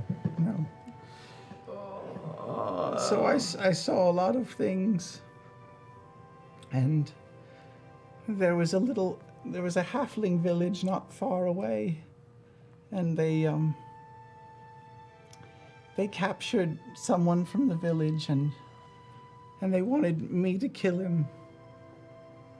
But instead, I was kind to him, and he started talking. And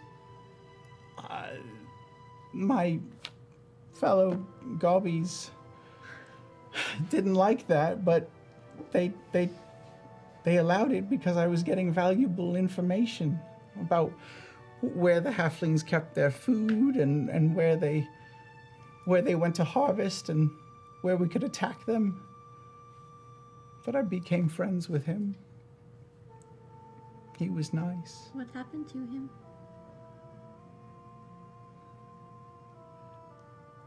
Well, I hope he got away. Did you leave before he did? We left together. Really? What was his name? It's not important. He was just a nice man. Did you love him? I don't know. He taught me about he was a chemist, so he taught me about alchemy and liquids and potions and things. And he taught me his language. And when he had taught me everything he could, they said to kill him. But I didn't want to.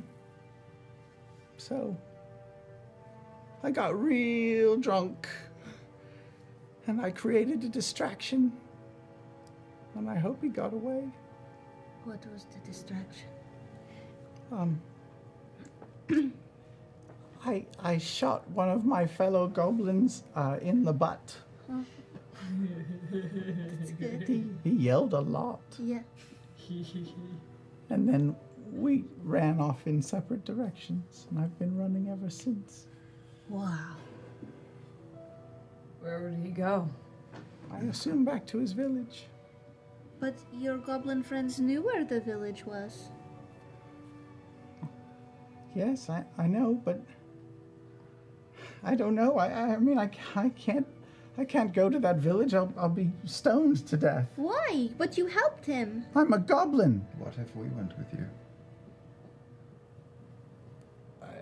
You could maybe go. What if we cast disguise person on you and Found your friend. and you could find if he was okay? I mean, we're going the opposite direction. What if after we do this, we go down there and see? I don't know if we should go back. There's too many bad people around there. What if I run into the tribe? What if someone from the village sees me? They hate goblins. Did you see what Yasha just did, though? Yeah, that was freaky deaky. We just killed 2 ogres and some wolves and a bunch of other goblins. We could probably, do some serious damage to your old mean tribe. Not there are bad people everywhere. I know. Doesn't mean you have to associate yourself with them. And just because, you look like them doesn't mean that you have to be like them. Yeah, you're one of us now. And aren't we great? There's that creepy smile again, Bo. I'm trying real hard to not make it super scary. I think it's a good idea to go there when we are finished. I'm okay for now.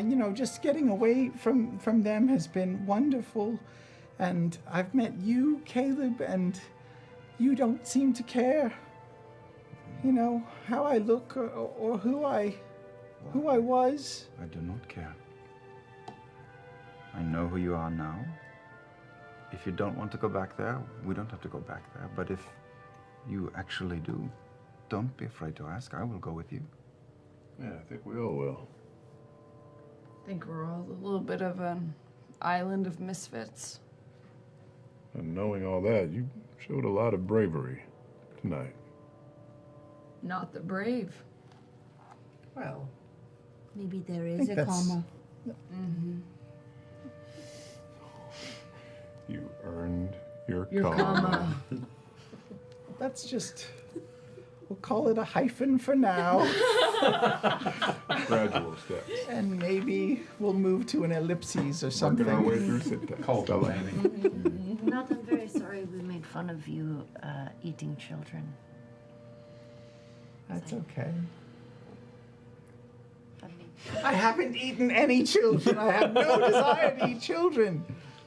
But I've seen children being eaten. And they're really... Goblins are awful. They're terrible in every way. If you're not good, they cut you or kill you or throw you away. Wait, so you just ran away? Mm-hmm. As fast as I could.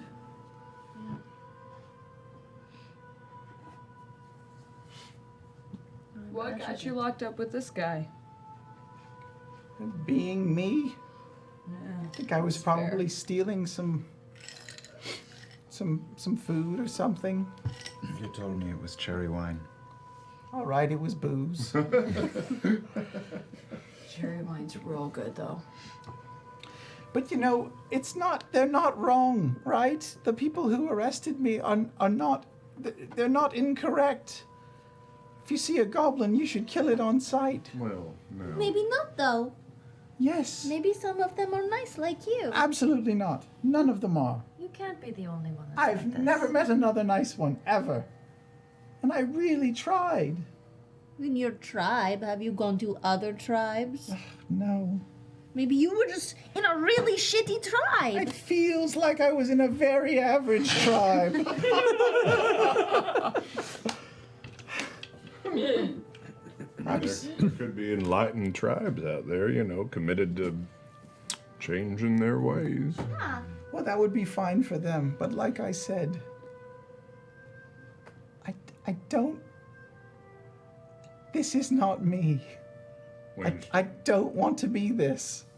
That's fine. You're with us. I'm never going to be cool with this. Ever. I've counted you've said not like 5 times in a circumstance that's not your name, and it's super inspiring in a weird way. It's all like super relevant. Distant throwing crack it of out there. thunder. And the rain begins to come down as one of the slowly encroaching storms begins to pour down in the middle of the night. Well, I'm sleeping underneath the cart. I'm picking up all the stuff. This has been very enlightening. There's probably going to be lightning. Anyone else who wants to join me? I don't know if we'll all fit. We'll snuggle. I'm all right in the rain. Same. Yeah. I'm okay in the rain. Too much water. I am. I'm gonna make a little camp underneath the cart.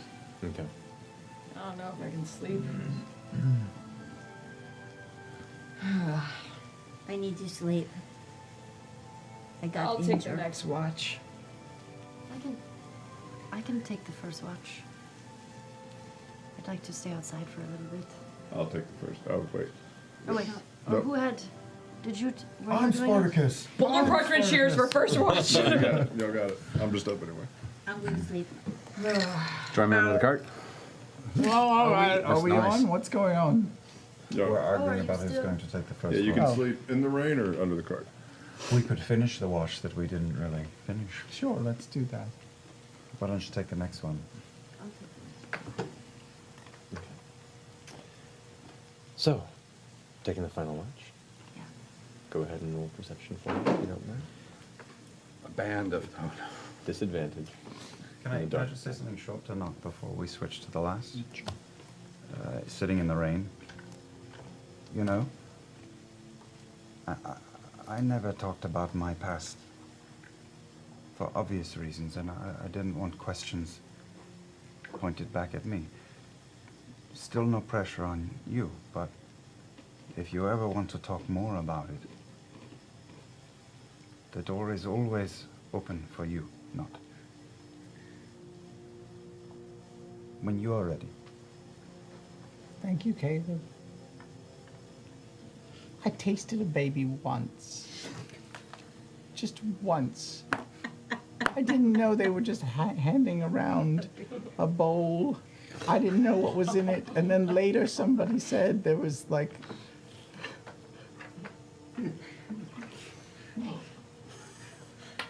I mean, they put a bunch of different meat in there. How was I supposed to know that it was like a goulashy thing? Baby goulash. Who am I to judge? Good night. Fall asleep in the mud and rain. What'd you roll? Roll yet. More ogres and goblins.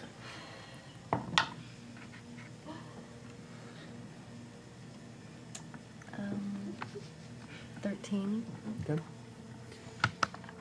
As you complete the final watch, the rain doesn't subside. The flashes of lightning and the rolling of thunder makes it a bit difficult with the exhaustion of the previous battle. Manages to combat that enough for those of you who want to complete your evening's rest, you do. Until eventually the glow of the morning light brings you all to consciousness once more. The rain reduces itself to a drizzle. You gather your materials, do the best you can to warm up, shaking yourself from the cold, damp morning.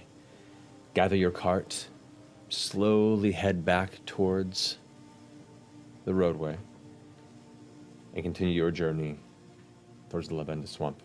And that's where we'll end tonight's episode. Yeah. 5 more hours. 5 more hours.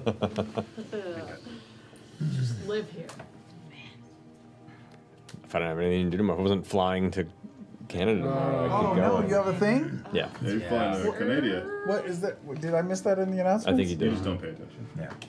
He's too busy with his own. But anyway, thank you guys. We'll pick this up next week on Thursday from there, as we have about a day's worth of travel before you get there. With enough speed, you'll get there before the next dusk. 6 more battles before we get there. Oh yeah, totally.